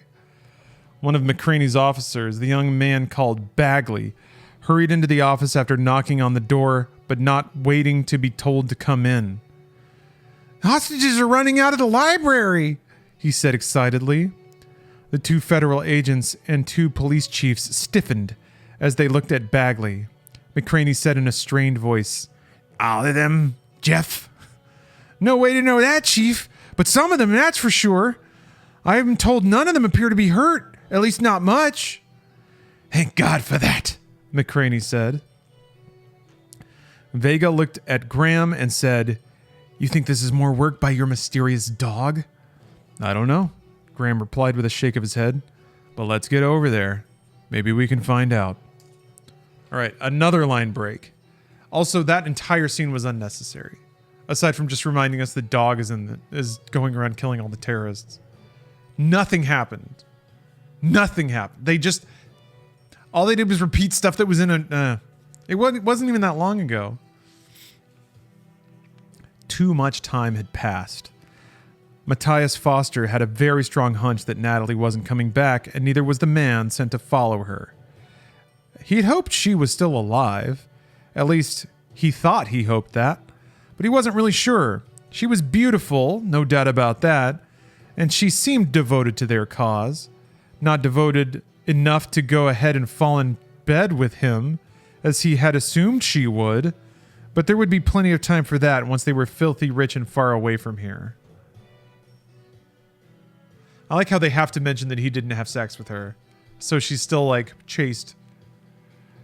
It doesn't matter if she has sex, but it only matters if she had sex with the protagonist's rival. Her value is based purely on her desire to fuck me. Yeah. Maybe in the future she'll fuck me, so I temporarily hope she doesn't die. Now it was beginning to look like none of those things was ever going to come true. None of those things were ever going to come true. None of those things... Like, it's not even... Okay, so bearing in mind the fact that it doesn't even use, like, a theoretical were. Like, if I were to go to the store. It's not if I was. That's a specific situation where you're talking about a theoretical, and then it's usually were. But this is actually just messing up a single and plural conjugation. Things were. Thing was. Like, the grammar's actually been correct for most of the book, unlike Doom. But that's a rare, like, grammar flub. Anyway. When the shots blasted from the library's ground floor, clearly audible right up the escalator, the certainty that he was screwed grew even stronger to Foster. Earlier, he hadn't been able to raise any of his men on their third and fourth floors. Now he lifted the radio to his mouth and called, "Phil, are you there?" He could have just stepped over to the escalator and yelled up the unmoving steps, he thought bitterly. That's how close ruin had crept to him. Of course, Phil didn't answer. Foster didn't waste time trying him again. Instead, as a thought occurred to him, he switched frequencies, keyed the mic again, and said, "Lamar?" "I'm here, Matthias," and a slightly breathless voice came back. "What the hell is going on? There's been shooting above us, and now below us?" "You and Tanner are all right?" Foster interrupted him. "Yeah, we haven't had any trouble here. Matthias, maybe we better start trying to come up with some sort of exit strategy. There are only 2 exits from this, you know that. Victory or death." Foster laughed. "Isn't that what somebody said at the Alamo or somewhere? I know that I remember hearing that in some history class." "Yeah, but it's going bad on us." "Get it together, Lamar," Foster snapped. "We may have to make a stand. I want you and Tanner down here now. Forget about the hostages you have there. Use the elevator and come straight to the lower level." Are you sure? Just do what I told you, damn it," Foster said with an angry, frustrated snap of his wrist. He threw the radio away from him. Didn't he throw the radio before? I guess he went over, picked it up, and then threw it again. I'm going to play the GoldenEye soundtrack now.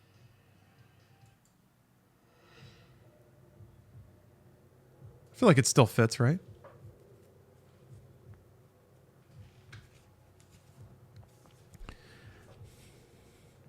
He had 2 men left down here.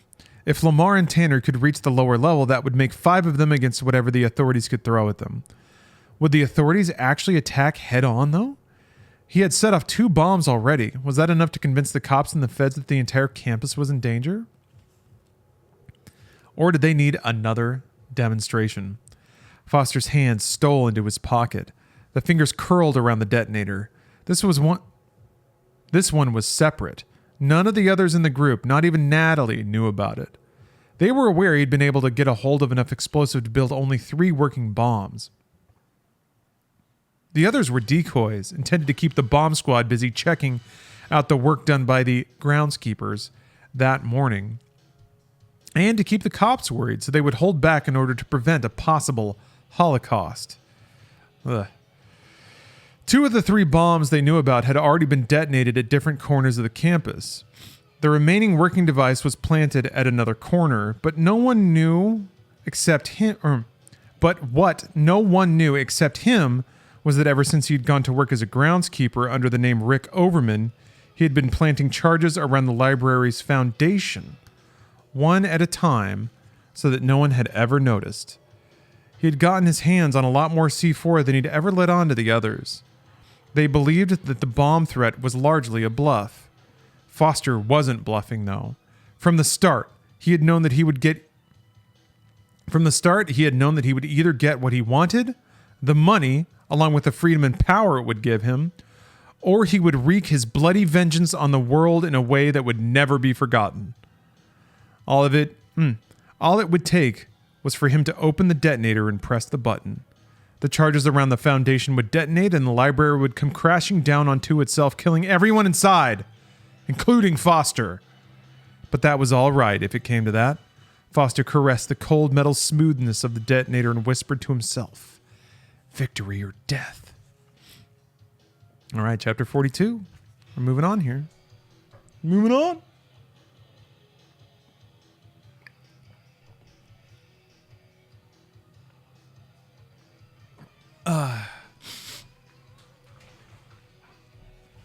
Chapter 42. Jake knew Granderson still didn't like him, but the guy got caught up in planning their next move and didn't seem to mind too much working with Jake to take down the rest of the bad guys. Once the who's talking around? Okay. Once the cops see those hostages escaping, they're going to come rushing in here to clear the building, Granderson said. So if we're going to get the son of a bitch behind this, we don't have very long. The same thought had occurred to Jake. He nodded and said, "If Foster's telling the truth about being able to blow up the whole place, or even just part of it, he's more likely to push the damn button if he sees a bunch of SWAT types running in here. 2 guys might have a better chance of taking him out." Two guys like us, eh? Granderson sneered. Doesn't make us friends. Damn right, come on. Jake figured he and Granderson would go down the stairwell, but as he turned in that direction, his gaze happened to land on a small elevator tucked into the corner.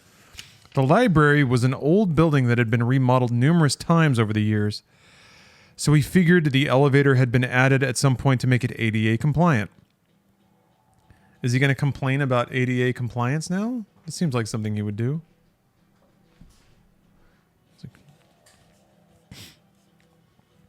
The really interesting thing about it, though, was that the downward pointing arrow on the panel above the doors was lit. That meant the elevator was descending from an upper floor. The implications of that burst through Jake's brain like an explosion. He snapped, "Come on!" at Granderson and broke into a run towards the elevator. If the campus cop wondered what was going on, he didn't hang back to ask questions. He just charged after Jake, who lunged forward to stab a finger against the elevator button. Just in time, too. Another second and the elevator would have been past ground level, but Jake had been able to catch it. And with a little ding, the light above the doors came on. They started to slide open. A man inside was already desperately pushing a button to close them again. The doors came to a jerky stop when they were only half open. That gap was wide enough for Jake to look into the small enclosed space and see two men standing there. A tall, rangy black guy and a shorter, stockier white guy with a brush of red hair and a close-cropped beard. Both were armed. Reactions on both sides were almost instantaneous. They had to be because the doors started to slide closed again. Jake and Granderson crouched and poured lead into the cubicle. The men in the elevator returned fire. The roar of shots was too loud for Jake to hear anything except that, but he felt the disturbance in the air as slugs whipped past his ears. More than once, a hot breath blew against his cheek. Hello, Raiders. Hello, everybody. Thank you for the raid, Andy. Love that beat. I dubbed that the 90s sonar beat because it's all over everything from 1992 to 1996. It's all over the GoldenEye soundtrack. Eric Serra used it a lot. A lot of people did. Anyway, let's give a shout out to old Andy here. We're enjoying literature on the stream tonight. I'm finishing reading up William A. Johnstone's Trigger Warning, a conservative, deeply conservative action novel that's a really shit knockoff of Die Hard. And we're right at the end. We're like the last 20 pages, basically. There's been a lot of twists and turns, a lot of ups and downs. I got to figure out what... I guess there's going to have to be like a meeting between Jake and Dog, where Dog is like, "You're the next dog," and then gives him his hat or something. All right. They just gunned down a ton of terrorists in an elevator, so that's pretty cool.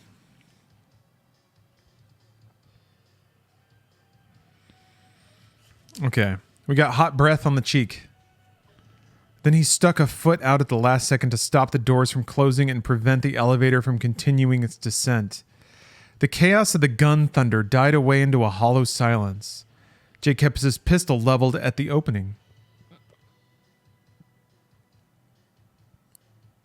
He had kept the count of his rounds and knew he had 2 shots left. Push the button again, Granderson, so the door will open, he told the campus cop.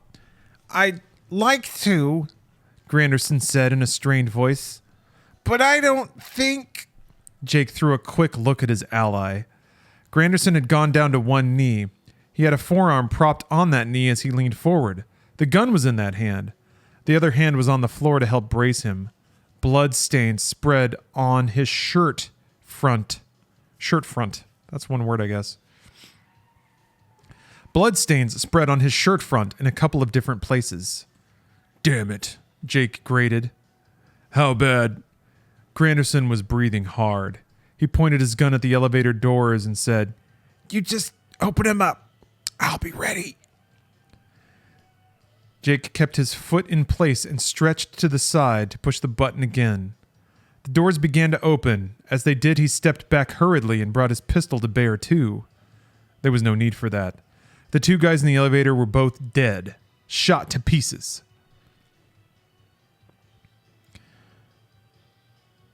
They have to be Foster's men from the second floor, Jake said. They were the only ones left upstairs when I saw that the elevator was on its... When I saw that the elevator was on its way down, I knew it must be them. He was trying to get them to rally with him on the lower level. He's going to make his last stand down there. Give me a hand. Foster must have heard all the shooting. If I take the elevator on down, he'll be waiting to see if it's his guys or someone else who gets out. You'll run right into a swarm of bullets if you do that, Jake protested. Hold on, Candles.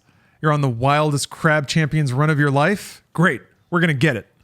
We're going to get it.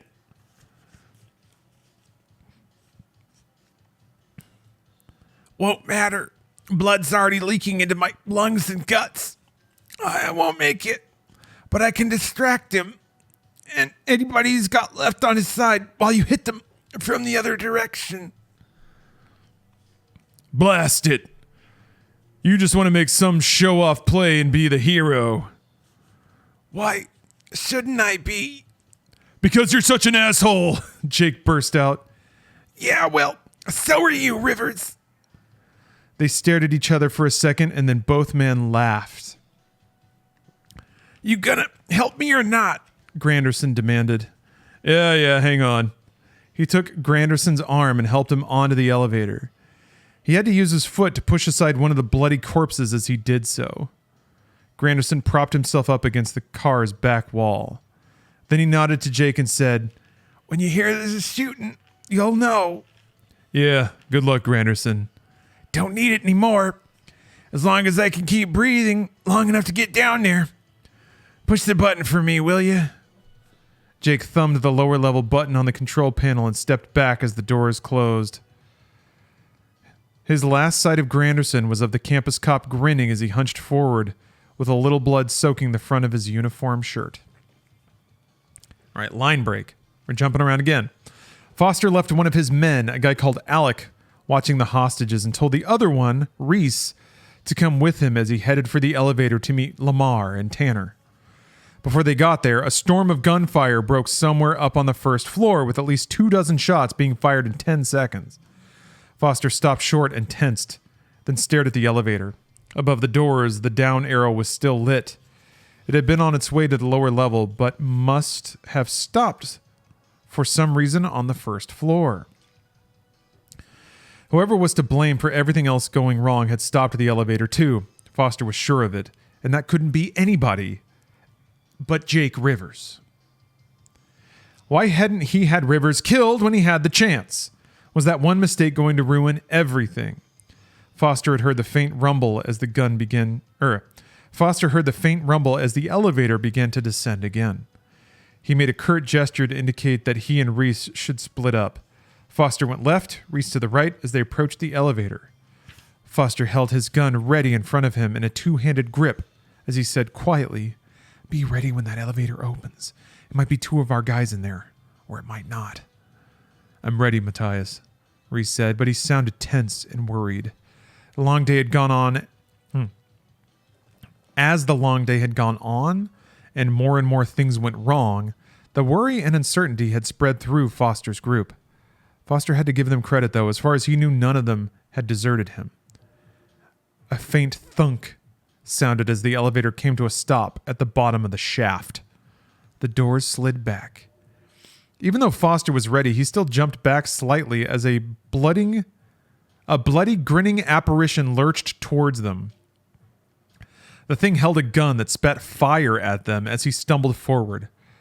Foster barely had time to recognize the blood-sodden clothing of the uniform of a campus security officer before he was returning fire along with Reese.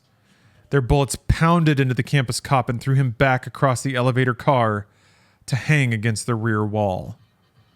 There was no way the guy could still be alive, but Foster would have sworn that his grin widened even more, just for a second, and his eyes burned brighter with hate and something else. Triumph? Another shot blasted somewhere behind them, and Reese pitched forward with half his head gone. Foster whirled around and saw Jake Rivers at the bottom of the escalators. He threw himself aside as Jake fired again. The shot went wide because of Foster's quick reaction. "Stop him!" Foster yelled at Alec, who was staring open-mouthed at Rivers. "Shoot the son of a bitch!" Foster had drilled the men enough that they were obedient, almost like a military unit. Alec clapped his mouth shut and brought his gun up, and Jake Rivers shot him in the chest, knocking him back towards the hostages with arms and legs flailing. His body landed on some girl with purple hair who started screaming and panicking, and a second later chaos had that area firmly in its grip as the panic spread. Foster didn't care. His options had suddenly narrowed down to one, but he wasn't out of options. He dashed towards the stacks, deliberately taking a path that would carry him in front of the hostages so Rivers couldn't shoot at him without a miss striking the innocents. Just as Foster expected, Rivers held his fire and came after him on foot. Once he had reached the stacks with their narrow claustrophobic aisles, Foster would either get the drop on Rivers and kill the meddling bastard once and for all, or he would push the button on the detonator and set off those charges of C4. Either way, Jake Rivers was going to die in the next few minutes. The only question was how many others were going to die with him. Chapter 43. I think there's 2 more chapters? Yeah, 2 more chapters. Like 10-ish pages? 15? Chapter 43. We're in the end game now. As Jake ran after Foster, he glanced towards the elevator. Cal Granderson sat at the back of the car, having slid down it, leaving a bloody smear on the wall. His legs were extended out in front of him. His feet just reached the track where the doors ran and kept them from closing. Jake caught a glimpse of the young man's face, which seemed strangely at peace considering the state of his bullet-ridden body now. Sorry, my nose keeps closing up. It's weird. Jake didn't have time for anything else. He had to deal with Matthias Foster. Every instinct in Jake's body was screaming at him that the threat wasn't over. In fact, the worst might still be to come. Jake reached the spot where Foster had disappeared into the stacks. He paused long enough to glance over his shoulder. Some of the hostages realized there was no longer anything stopping them from getting out of here. They stampeded towards the escalators, and the others began to follow them, tentatively at first. Tentatively. There are 3 T's in that, huh? It's not tentative, it's tentative. And then in more of a rush. A shot cracked, and a bullet whined? Yeah. And a bullet whined off of a metal shelf only a foot or so from Jake's head. He had taken his attention off the enemy for too long. He couldn't afford to do that. Crouching, he caught a flicker of movement at the far end of the long, narrow aisle and snapped a shot that way in return. Then, instead of charging along that aisle, he darted 2 over and headed down that one. He moved as quietly as possible, not wanting Foster to be able to track him, or Foster, not wanting Foster to be able to track him by sound. Foster would be doing the same thing, he knew, keeping quiet and trying to get the drop on him. But maybe Foster didn't have the patience for that, because he called, "Rivers, you hear me?" Jake stopped in his tracks but didn't say anything. "I know you there, you big son of a bitch. It's not like you'd give up after coming this far and killing so many people." Foster laughed. "Just how many have you killed today, Jake? You think you're the hero and I'm the bad guy, but I'll bet you've got a hell of a lot more blood on your hands than I do." Foster was wrong about one thing. Jake didn't think of himself as a hero. Just a guy who could recognize when something needed to be done and who possessed the resolve to do it. He wasn't really thinking about what Foster was yammering about, though. He just tried to home in on the voice. It sounded like it came from a couple of aisles over. Jake looked at the shelves beside him. They were 10 feet tall, so that a member of the library staff had to bring one of the rolling ladders and climb on it to retrieve volumes up on the top shelves. The ceiling was 20 feet tall, though, so there was a 10-foot gap between it and the top of the shelves. Jake tucked the pistol into the waistband of his jeans at the small of his back and pushed in some books in several places. That didn't make any noise, and neither did he, as he used the handholds and the footholds he had created to start to climb. Well, all that's going to change, Foster went on. It won't be long now before the big body count will belong to me. I can't blow up the whole campus, I might as well admit that now, but you know what, Jake? I can call you Jake, can't I, since we're about to be blown to atoms together? I can blow this library sky high. The detonator is right here in my hand, Jake. All I have to do is push it. Jake froze where he was. He didn't want to give away what he was trying to do, so he dropped back to the floor, landing slightly, and called, "Don't do it, Foster." That brought another laugh from the terrorist. Or madman, pretty much the same thing. Oh, now you talk to me. You don't want to be blown up, do you? I don't really give a damn about that, Jake said. I just don't want you to die thinking that you're some sort of infamous mass murderer. You and me are the only ones left in this building. You blow it up and we're the only ones you'll kill. That was a bluff, at least as far as he knew. Pierce and Montembeau were still upstairs with the other hostages he had freed earlier. He supposed it was possible somebody had been watching from a window and had seen the others fleeing, leading them to come downstairs and get out too, but Jake had no way of knowing that. Yeah, no, that was a Rivers flub. That's all in character. Everything I do is in character and in universe. He had his own hands too full to keep up with anything else. What? Foster snapped. You're lying. No, I'm not. I don't know who else you might have killed earlier, but blowing up this library won't get you any more victims except a couple of nobodies. You and me, pal. As he said that, Jake wondered about Natalie. Was she still alive, or had she succumbed to her wound? Was she still upstairs or already in custody? Jake had hoped she survived, not so much for her sake, although he had a hunch she'd always have not so much for her sake, although he had a hunch he'd always have a soft spot for her, but because she might be the only one left who could tell the authorities any details about Matthias Foster and his crazy, evil plan. That might help keep someone else from doing something similar in the future. Foster was muttering something. Jake could make out a few vile obscenities, but the rest was an incoherent jumble. Finally, Foster called, "Don't try to talk me into surrendering. I'll never be taken alive. Victory or death."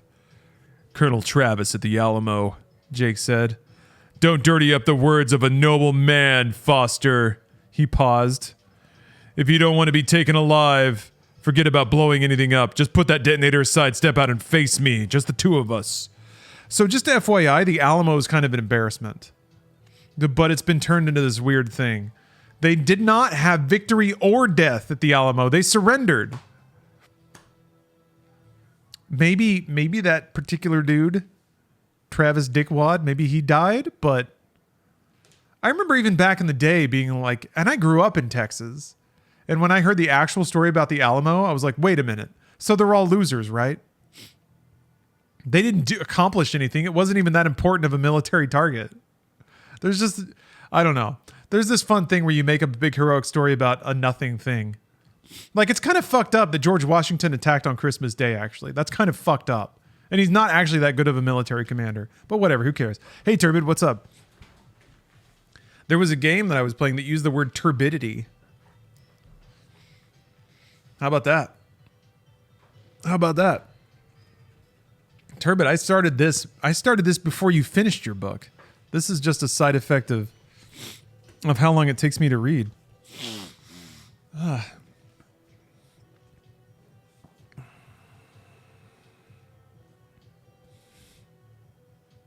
It's the I take my potato chip and I eat it of Texas history. Yeah. We had a whole class for Texas history. And even in junior high, it was like setting off my bullshit detector nonstop.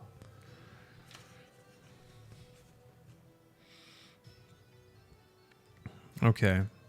We're worrying about Natalie. Foster's muttering. Colonel Travis at the Alamo. All right.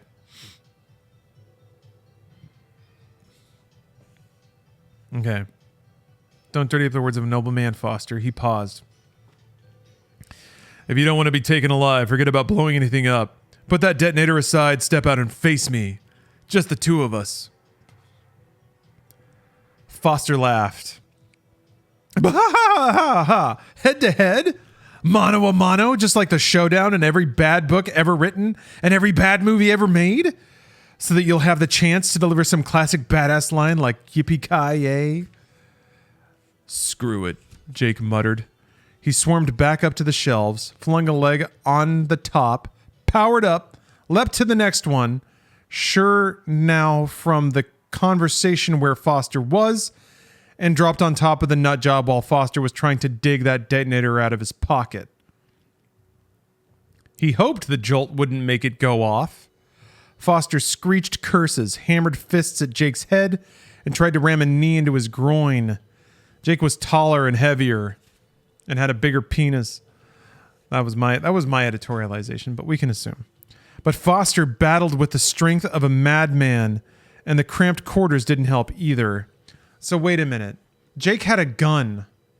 Jake has a gun. Jake has a gun. Jake has a gun. And he was on top. He had the high ground, but he jumped on him instead. So they could swat at each other and slap and stuff. Jake has a gun. See you, Turbid. Sleep well. Yeah, thanks for dropping in and saying, hey. Always good to see Turbid. He could have shot him. Instead, he attacked him physically, probably increasing the odds that he's going to blow up the library by like 5,000 times. Anyway. Foster chopped a glancing side-hand blow across Jake's throat, and while it wasn't powerful enough to crush his windpipe, for a couple of seconds Jake couldn't breathe. Foster pulled back and managed to jerk something from his pocket. Jake tackled him, and as they both crashed to the floor, a little box slipped away from Foster's fingers and bounced and slid away. He tried to scramble after it, but Jake grabbed him and swung him to the side, crashing him into the shelves. Foster kicked at him, caught him under the chin. That rocked Jake's head back and made the world go black for an instant.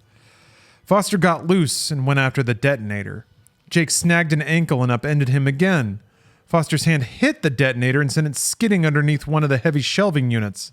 Foster screamed in frustration. Blah! Since he couldn't get the detonator, he scrambled to his feet and ran. Jake caught up with him in the study area with its comfortable furniture where he and Natalie had met earlier that day, even though it seemed like days had passed since then. A diving tackle brought both of them crashing down onto the carpet. Foster fought like a wildcat. He was strong, wiry, and had blinding speed. Jake was extremely fast, especially for such a big man. But Foster was even quicker. He got a hand on Jake's face and gouged at his eyes enough that Jake was blinded momentarily. He came back up on his knees, pawing at his eyes with the back of his left hand. This is like that part in Call of Duty when you get all shut up and your eyes are full of jelly. You just got to give it a sec, though. Jake's eyes have to, like, reload. Foster leapt to his feet and clawed at the pistol he had stuck behind his belt earlier. Jake's vision cleared enough for him to see that. He reached for the gun at the small of his back, drawing faster than he ever had. Sometimes real life played out just like a book or a movie. Final shootout. The shots crashed together. Jake felt the impact against his chest and went over backwards. As he fell, he watched through eyes gone hazy again as Foster stumbled back and forth, trying to stop the blood that fountained from his bullet-torn throat. He couldn't do it, of course. And after a second, the gory stream slowed and his heart began slowing to its inevitable stop. He fell forward, and the blood began to form a slowly spreading pool under him. Jake lay there, mostly numb. He was only vaguely aware of the tactically armored, heavily armed figures that began to swarm around him a few moments later. He heard some sort of erratic thumping, like the sound of distant drums, and wondered if that was his heartbeat. Then that went away. And so did he. Line break. The death toll of innocents that day at Kelton College was 16. It could have been much higher. Easily could have been. It also could have been much lower.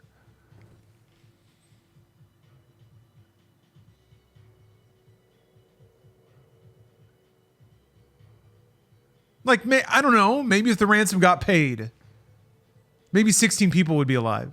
Is that worth $10 million? Not to a conservative. Like, what's weird is you can, like, especially when COVID was around, you could definitely tell that there was a dollar amount on human life. Nobody was willing to narrow it down to an exact number, but clearly, like, some people thought it was over that amount, and a lot of people thought it was well under. So, that's fun. All right, anyway. 16. 23 terrorists were killed. 5 were taken into custody, including Dr. Natalie Burke, who was expected to recover, under heavy guard, of course. Walt Graham and Teresa Vega were questioned all the surviving members of the group and eventually were convinced they'd gotten them all. Nobody else was lurking out there waiting to wreak bloody havoc on Kelton College. The campus was closed for 2 weeks to allow repairs to be made and all explosive devices to be removed. Getting rid of the bombs didn't take nearly as long as cleaning up the blood and the bullet holes. Counselors provided by the college were overworked as they tried to help the students deal with the trauma they had gone through. This had been a macroaggression, and some of those already easily triggered snowflakes would never get over it. What kind of dumbass baby doesn't get over having a dead person shot and fall on them? You got to be some kind of wet paper towel to bat an eye when you see somebody's human brain get blown out in front of you. That's just a totally normal thing that cool, hard dudes are totally fine with. Except, you got to make exceptions for the women. Lord knows they can't handle gore. Yeah, just your dead friends. Get the fuck over it. God damn, man. That was the trouble with being a snowflake. You melted it if things got the least bit warm. Dr. Alfred Montambeau tendered his resignation from the faculty. He planned to go on a trip to France to see his ancestral homeland and to allow his nerves to recover, he said. Pierce Connors remained enrolled, but he told the other members of his study group that he thought he would be studying on his own from now on. President Pelletier worked almost around the clock trying to keep the college's wealthy patrons, many of whom had children who had been affected by the crisis, from pulling all their funding. Cordell Gardner could have led the charge by dropping his donations, and that might have been the death knell for the school. Instead, he helped Pelletier keep the place open on one condition. At least it's not a damn statue, Jake said as he looked at the plaque with his name on it, mounted next to the entrance of the Burr Memorial Library.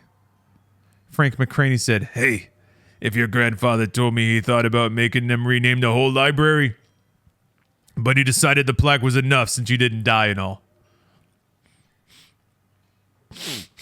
Sorry.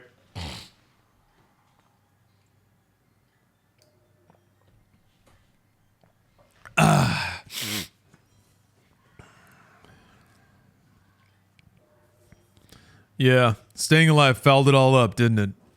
Jake still had a few twinges in his chest now and then from the bullet that had ripped through there, but it hadn't hit anything too vital. The minor pains would probably go away in time. Probably. He went on, Granderson ought to have a plaque too. Oh yeah, that's right, he died. Who gives a fuck? He's not big. We'll put something up in the station for him, don't worry. McCraney gave a slow shake of his head. He sure was an unlikable kid. He fucking died, man. What a piece of shit. Garbage liberal. Wow. Yeah, he was, Jake agreed, nodding. But when the time came, he did what he had to do, proving that assholes can be heroes just like anybody else. And a good thing, too, since most of us fall into that category at least some of the time. McCraney put a hand on Jake's shoulder. Are you really not coming back as a student? That's right. I'm just not cut out to be in college these days, Chief. You could be a campus cop. Oh, no. Spend every day dealing with these... No. Just no. All right. McCraney stuck his hand out.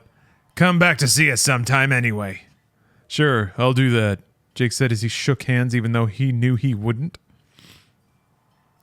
McCraney headed off. Jake decided he would take one more walk around Nafziger Plaza since it was a really beautiful autumn day before he left for good. Classes had started again at least, and although a subdued atmosphere still hung over the campus, it was starting to get back to normal. Jake had walked halfway around the plaza when he became aware that a man had fallen in step beside him. Funny, he hadn't heard the guy come up at all. Even more surprising, when Jake glanced over, he recognized the man from Keith Randall's gun range. Mr. Rivera, he said. Not quite, Jake, Rivera said.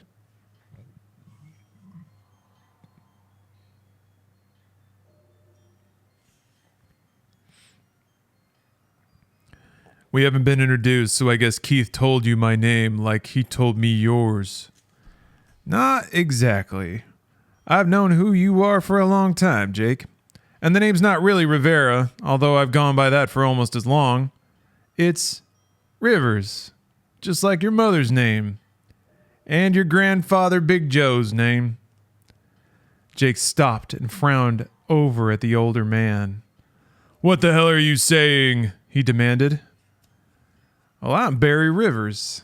I'm your uncle. Oh, it's all in the family. You see, it's in the DNA. It's in the genes. And now we got it. Chapter 44. The final chapter. Uncle. All right, fine, whatever. I guess that's kind of interesting that it's on the mom's side, though. It's not powerful male genes. Oh, I mean, it is, but, it's still kind of surprising. All right, chapter 44. A long moment of silence passed, and then Jake said with more than a hint of anger in his voice, The hell you are! My Uncle Barry is dead! The older man shook his head. That's what the world has believed for a long time, but it's not true. He was killed in an explosion along with his wife, Jake insisted.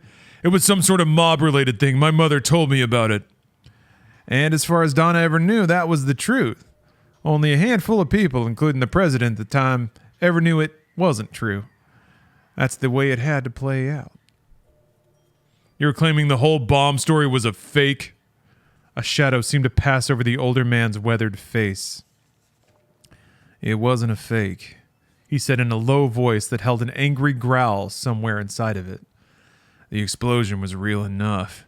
It killed my wife, Kate, and it came awfully damn close to killing me, but not quite.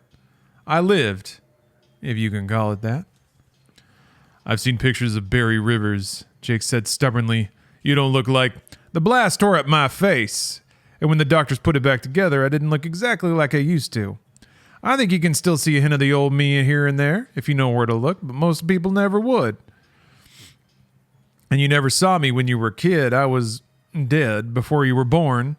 So was your Uncle Paul. He died in that insane asylum, where he belonged, I might add. Your Uncle Paul believed in raising tax rates on the wealthy, so we had him committed. God rest his soul.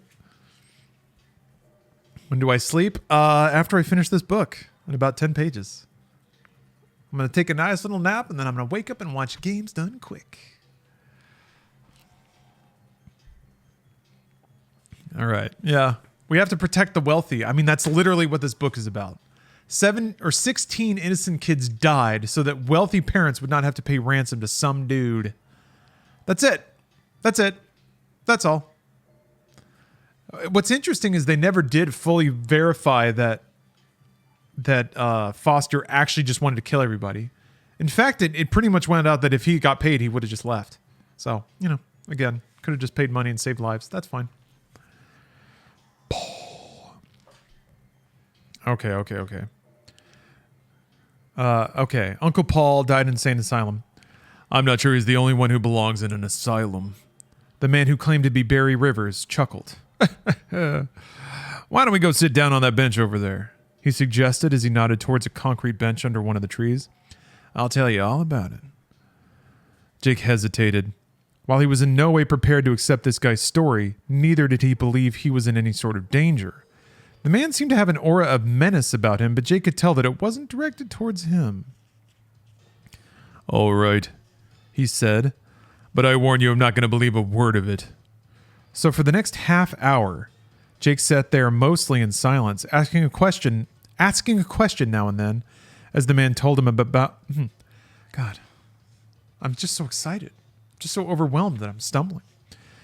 As the man told him about being funded and equipped by the government to become a sort of one-man strike force, free to travel the country and right wrongs wherever he found them. Taking advantage of his background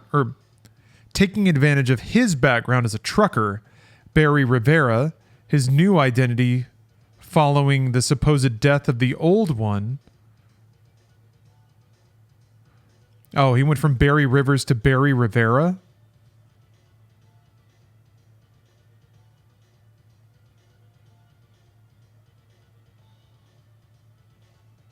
They changed one letter. They changed one letter in his last name, and that's his secret identity. Barry Rivers, you are now Dairy Rivers. We don't know what happened. Barry Rivers just fell off the map. He's a ghost. Yeah, liberals. Pfft. Liberals would wait for someone else to tell them who Barry Rivera is. I guess that's what I did. I'm reading this book like a sheep instead of making up my own story. Oh, Christ. All right. Barry Rivera, his new identity following the supposed death of the old one, had used a specially equipped Kenworth in his justice journey. An 18-wheeled Avenger, someone had dubbed him when the rumors began to rise of a mysterious trucker who dealt death to all sorts of evil people. Others called him the Rig Warrior.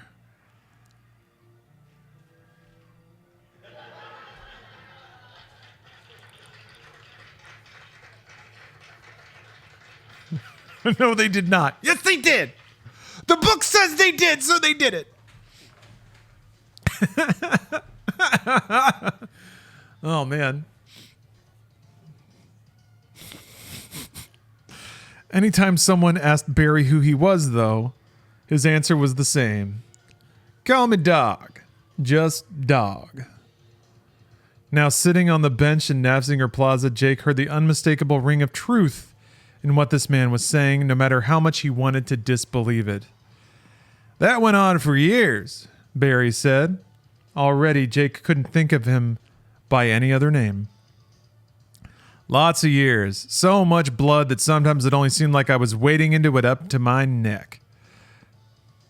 Only real friend I had was Dog, the real Dog, big, mean-tempered critter who wound up one of the best friends I ever had. Things were never quite the same after he passed. In fact, I hung it up for a while. Found a place in Arkansas, way back in the woods on top of a mountain, so isolated that nobody could ever find me. That's what I thought, anyway. Barry shrugged. But trouble always has a way of finding a man, and I got dragged back into the game. They pulled me back in. And now I drive around America in my big rig filled with assault rifles and automatic weaponry. Just waiting for some poor son of a bitch to steal somebody's iPhone, blast his legs off. Man, yeah, real lonely life. Really tragic character, Barry. Lost his wife, reconstructive surgery, just killed like 19 terrorists. We got a long haul. Leave satisfied women and dead terrorists in my wake. Oh, man. This dude rules. All the while, though, I kept tabs on what little family I had left. My sister and you. Of course, I had to do it from a distance since nobody was supposed to know Barry Rivers was still alive. But I saw you at least a dozen times over the years. You just never knew it. I could tell you were growing up into a fine young man, though. No surprise. You got good genes on both sides. Jake grunted and said, "You could never tell that by my father." Well, even the best of genes skip a generation now and then, I guess. Your father wasn't a good man, but you are, Jake. You've been hanging around this part of the country for a while. What are you doing here? Well, I'm semi-retired again. The government calls on me to do a job now and then. If I see something that interests me, I'm free to poke into it. Mostly, though, my time is my own, and I'll admit I've been keeping an eye on you. Barry grinned. I wanted to see how a throwback like you was going to fit in on a modern college campus. Not well, from what I gather. So I'm a throwback, am I? You're the kind of guy who's been getting in trouble because of the rules and regulations made by weaker men for thousands of years, Jake. And by weaker, I don't mean physically. You got the sort of code that men used to have. A true sense of right and wrong that won't let you stand by and do nothing while innocent people are suffering because of evil. 16 people dead. You bull right in and take action even if it puts you at risk and everybody else. You're more likely to jump into something if it's dangerous because that means you're fighting for something that's actually worthwhile. You seem to think you know a hell of a lot about me. Barry smiled faintly and said, I told you I've been keeping an eye on you. I wasn't surprised you kept getting into trouble here. I wasn't really expecting to find you in the middle of a hostage situation fighting terrorist assholes, though. It was their bad luck you were around. He paused. Hope you don't mind that I pitched in a little too. I knew they were scattered around the campus and you couldn't be everywhere all at once. But he can, because I guess he can teleport. Wait a minute, Jake said. I heard rumors about how some mysterious guy killed off some of Foster's men and freed a bunch of hostages.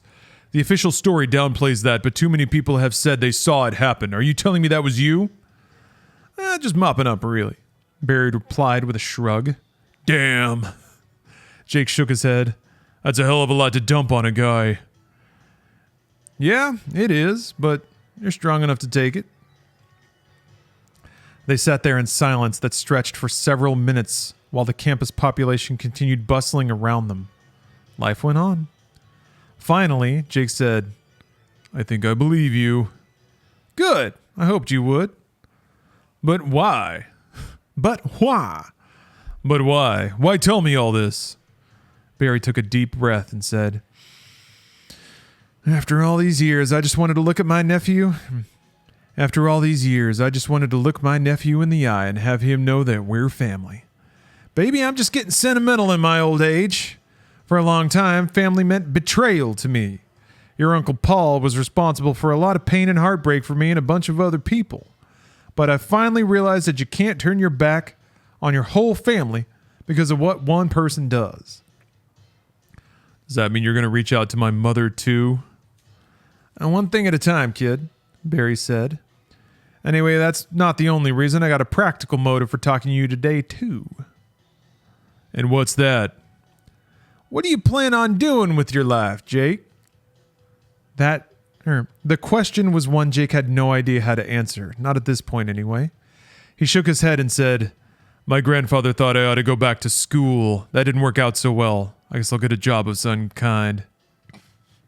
Oh, baby, here we go. Work with me, Barry said. Jake frowned at him. You mean for the government? You just said a few minutes ago that I don't handle rules and regulations very well. Who has more of those than the government?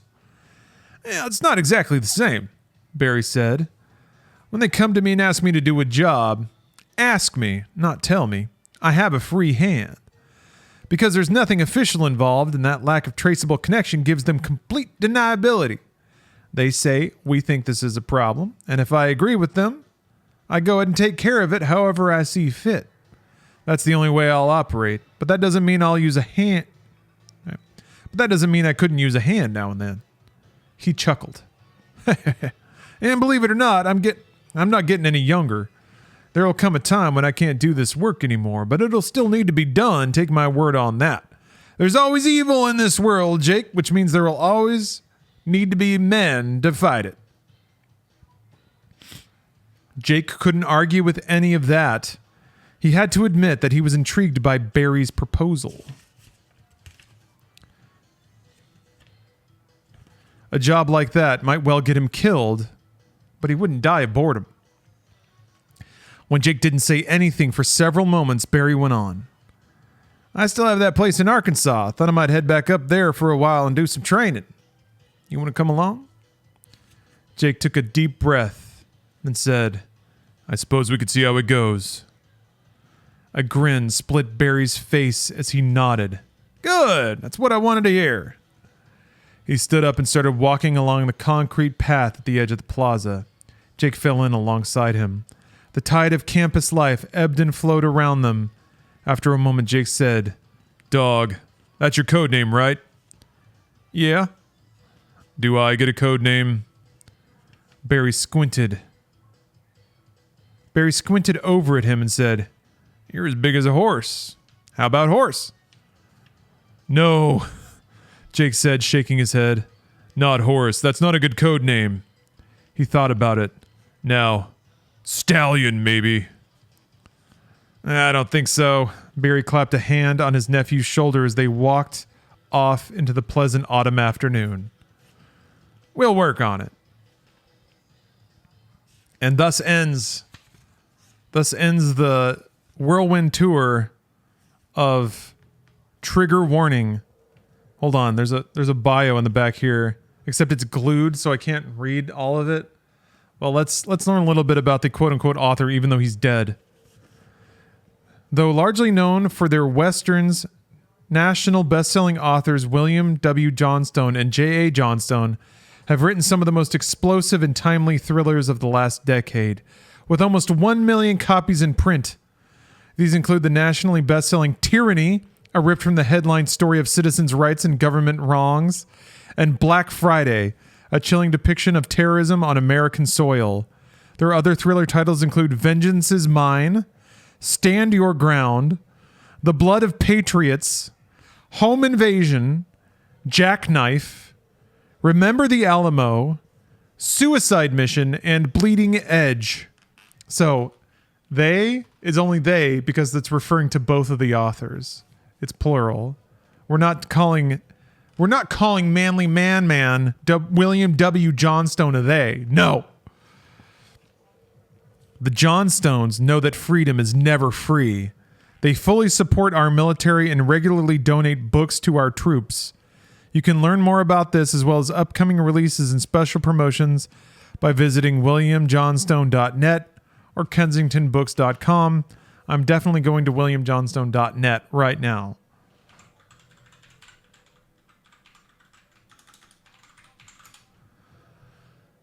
Fuck yeah. Hold on a minute. William W. Johnstone is not alive. Poor J.A. Well, maybe not. Maybe not poor J.A. Oh, got Mother's Day sale. That's nice. Wait, that happened. Yeah, they got to update this website. William W. Johnstone was born in southern Missouri, the youngest of 4 children, raised with strong moral and family values by his minister father and well tutored by his school teacher mother. Bill quit school when he was 15. He was kicked out of the French Foreign Legion for being underage and joined the carnival. But still valuing his education, he returned home to finish his high school education in 1957. He went on to work as a deputy sheriff, did a hitch in the Army, and began a career in radio broadcasting where he worked daily on his verbal and storytelling skills for the next 16 years on the air. Much of his knowledge of the early frontier began from listening to his family experiences told to him by his grandparents. His love of animals is displayed in many of his books, as well as finding several huskies and malamutes roaming freely around his home. As an avid gun and knife collector, hours of research are devoted to the types of weapons commonly used during the eras of his writings. One little known fact, his love for music from rockabilly to classical. Oh no. Rockabilly to classical. Bill has written and recorded several songs which may be released for his fans in the future. What? He has music? I want to hear that. That sounds like some Tim Heidecker stuff. He started writing in 1970, but it wasn't until late 1979 when The Devil's Kiss was published that William W. Johnstone became a full-time writer. Since that time, he's written over 400 books in a variety of genres, including action, suspense, western, science fiction, and horror. 2 of his books, Eagle Down and Dagger, were written under the pen name of William Mason. Yeah, country and western. Both kinds of music. To the true William W. Johnstone reader, he is a best-selling author admired for the great diversity in his writing talents. Though most known for his western adventures, Johnstone was also a visionary writer. His prophetic stories within his Ashes series, Codename series, and his science fiction books predicting the Gulf War and the political climate we live in today was ahead of its time when it was written. Man, well said. New releases. Preacher's Purge, the first Mountain Man series. Boy, There's a lot. Wow, okay.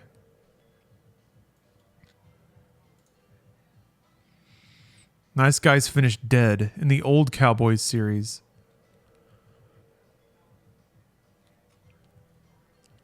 Devil's Gulch new series. So wait, what's the trigger warning series called? Death and Taxes series. Well, here, let me see. I mean, this is Hank Fallon, Dead Time.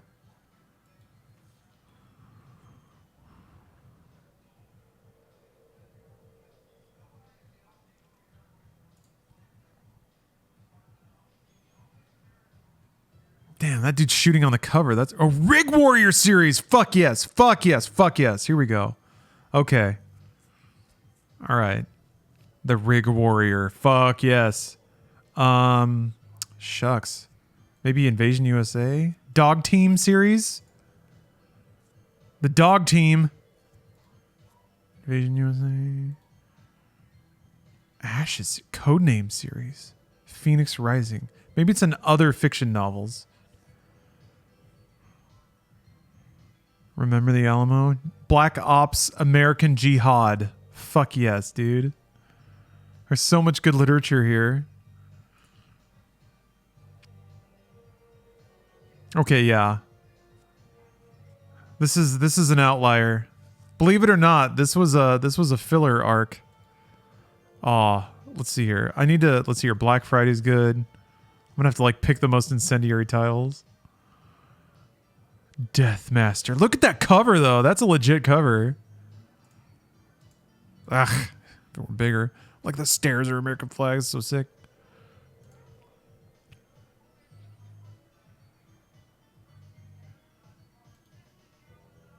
I just want to read a few of these synopses. And also, I got to start the Rig Warrior series. Stand Your Ground.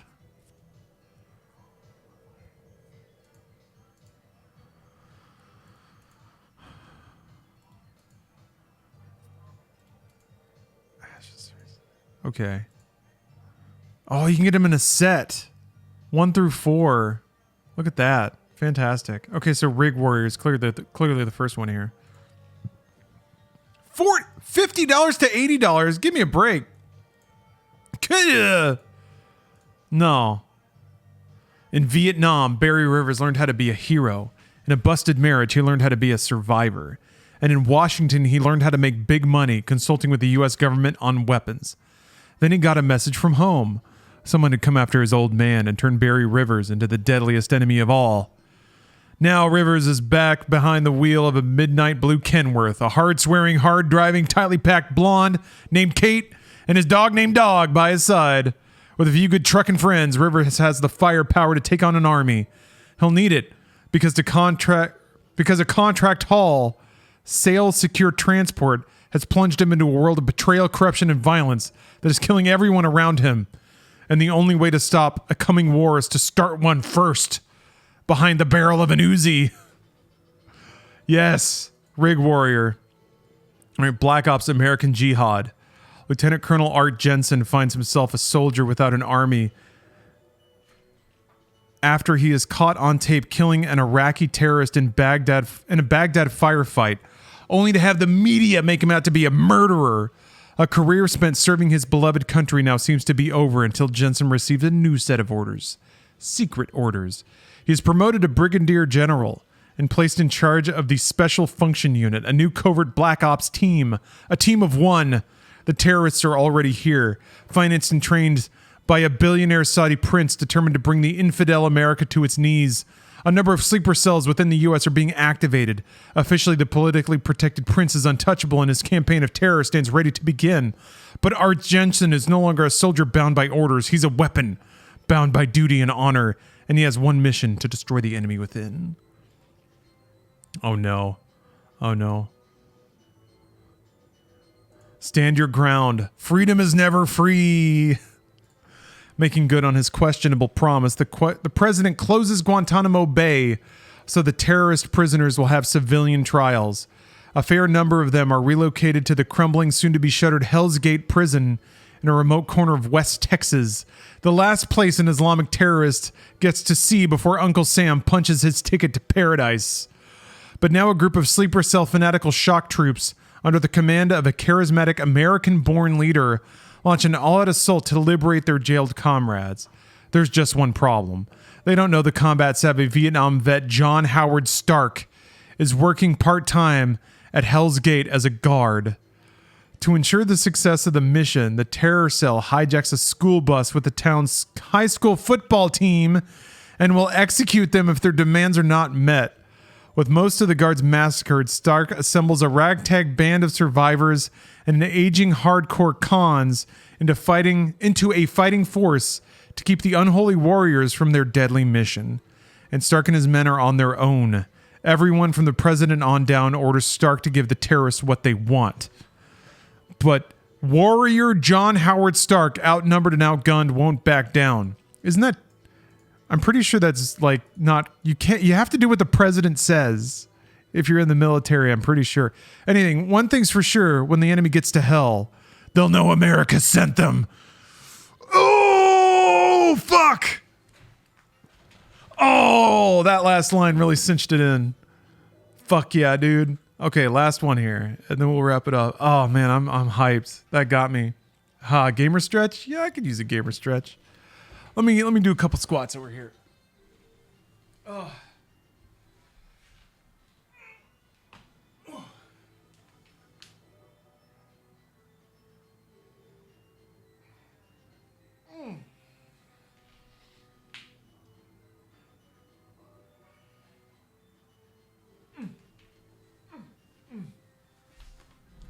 All right, good squat. Black Friday. The American Way Mall is packed with holiday shoppers and bargain seekers.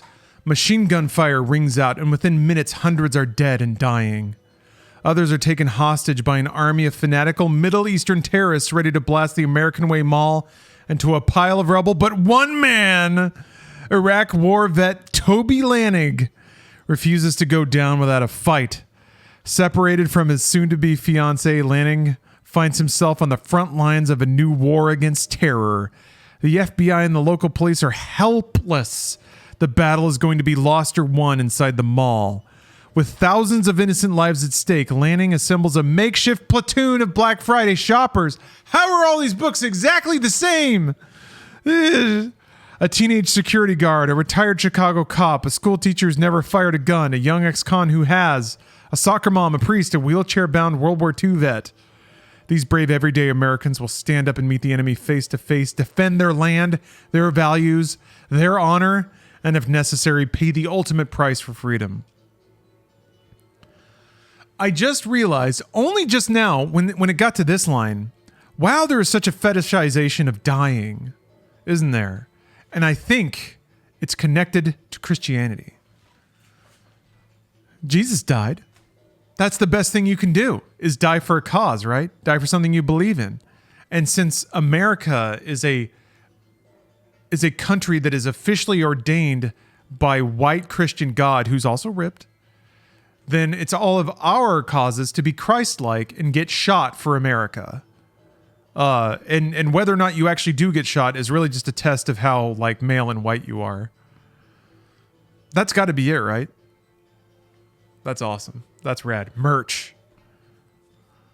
Whoa! No. All right. We're ordering the Ben Raines mouse pad. I'm definitely giving that away. Hold on. All right. Well, hold on. Let's load it up. I mean, I got to give away this book anyway, so. All right. Let's do the book first.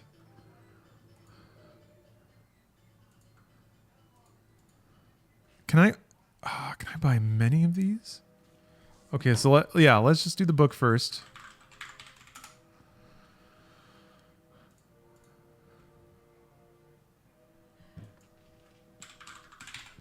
If you want to win this book, I will mail it to you, no matter where you are on this planet. Couple of exceptions, actually. It's a little difficult to mail to particular countries, but odds are if you've got internet good enough to see this, you're probably a place I can mail the book to you. So if you want that to happen, which means you will have to give me an address to mail it to. That's the only other step you got to do. Just being aware that that's part of it. Please type freedom into chat. Freedom. And I will send this book to the winner. Ooh, a leather gun belt and holster. Ben Rain's Tri-States Manifesto. What? Oh, it's out of stock. Shit. I want to read that. What's the manifesto? Bro, tell me what it says. Fuck. Look at all those words. Can you sign it too? Sure, yeah. I'll do whatever you want.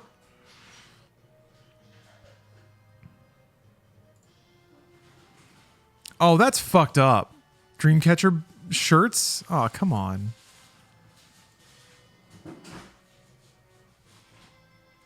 Like, appropriating Native American shit is not cool, you know, given history and all. But for like deep white bread, Wonder Bread conservatives to do it, that's like extra galling. Our blood, our soil shit. Your blood, okay. Not your soil, though. Sorry. Your soil's in Europe.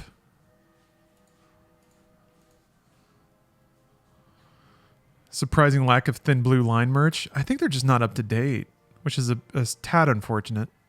But you're right. Yeah, they're kind of lacking on the the more modern conservative schlock. Sometimes I wonder about that.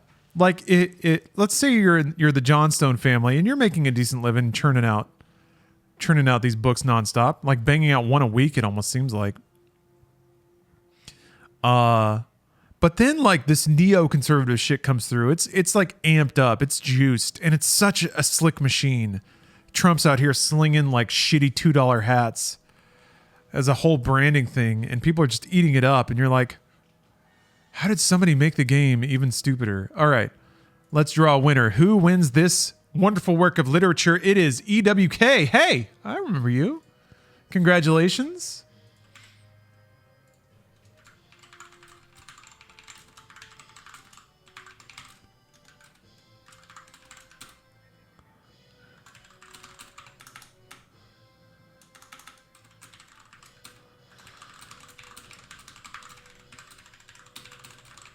Okay.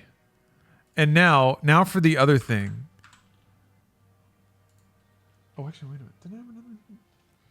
I still have my copy of Cyber Jokes, but I don't think I'm ready to part with that just yet.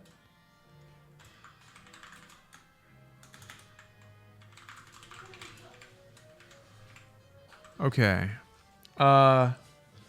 Last thing. Good job, EWK. You did it. Book will be in the mail to you at some point.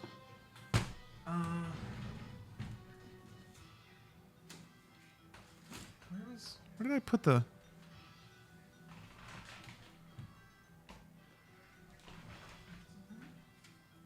Oh, there it is. Okay, yeah, and then also, oh yeah, I still have my Cyber Jokes, but I have the novelization of Batman and Robin.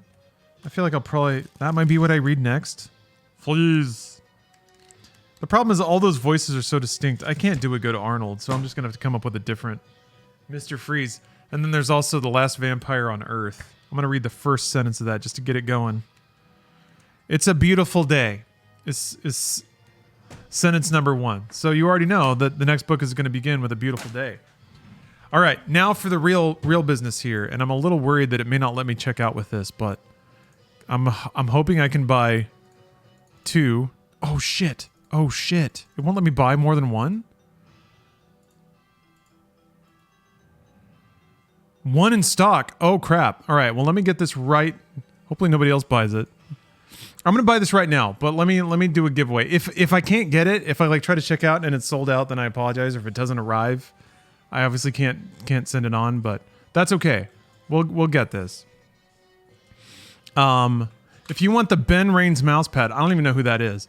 Just type Ben into chat, and I'm going to try to buy this on another monitor.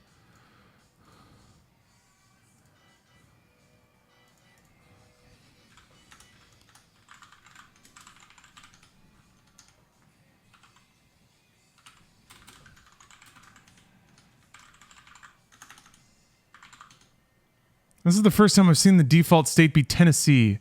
Oh, wow.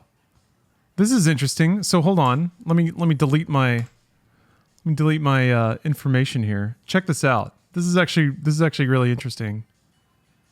You know my first and last name now, but look at this.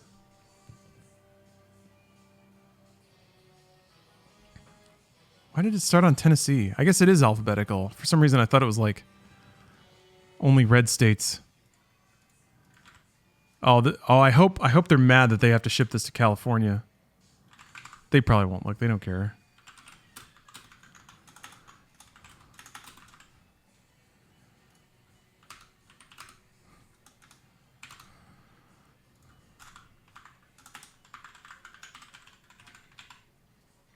Oh, you have to pay with PayPal. Gross.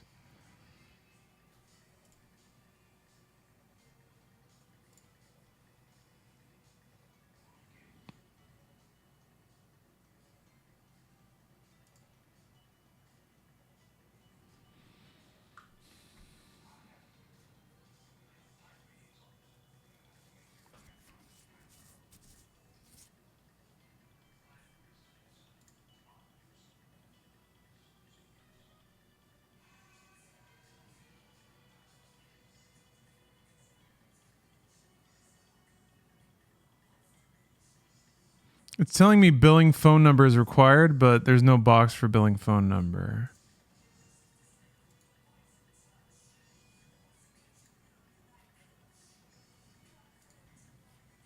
How sketchy is this? Moderately. I believe it'll work out. If it lets me check out. Billing phone is a required field. It's not on the page though.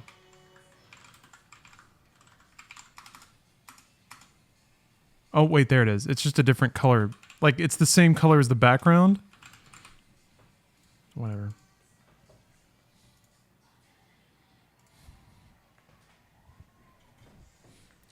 A surprising lack of entrants for this giveaway. That's weird.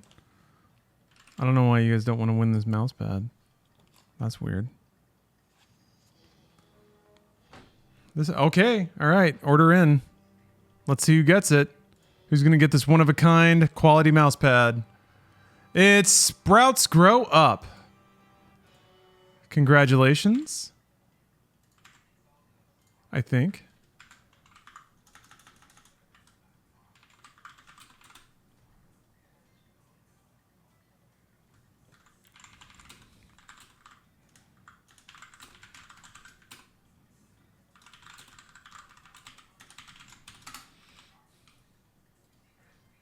All right.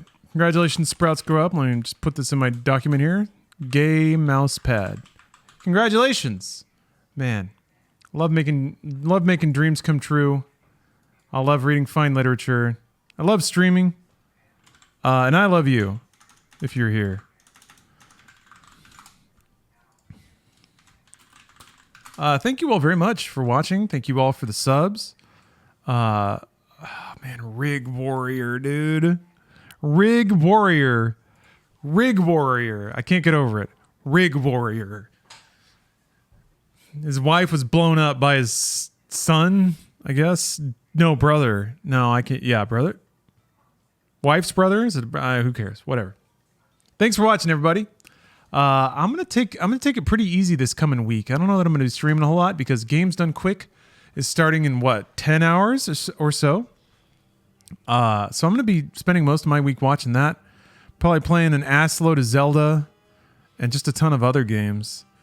Last time I said that, though, I made it about 2 days and just felt like streaming again. So I wouldn't be surprised if I betray my own words here, but I'm going to try to take it easy. We'll see if I actually stick to it. But again, I always appreciate y'all and hope you have a great rest of your holiday weekend, if you are in a holiday weekend. And hope to see you next time. Just stay gaming, everybody. That's all I can ask. All right, we're going to raid on over. We're going to raid. There we go. Game's done slow. You streaming Diablo when it comes out? Oh, yeah. Oh, yeah, there's going to be a lot of that. There's going to be a lot of that. Oh, wait. That didn't work out. You're not live right now. Sorry. That's weird. Why didn't it? There we go. Okay, sorry about that. All right. Thanks for watching, everybody. Catch you next time, and stay gamer, y'all.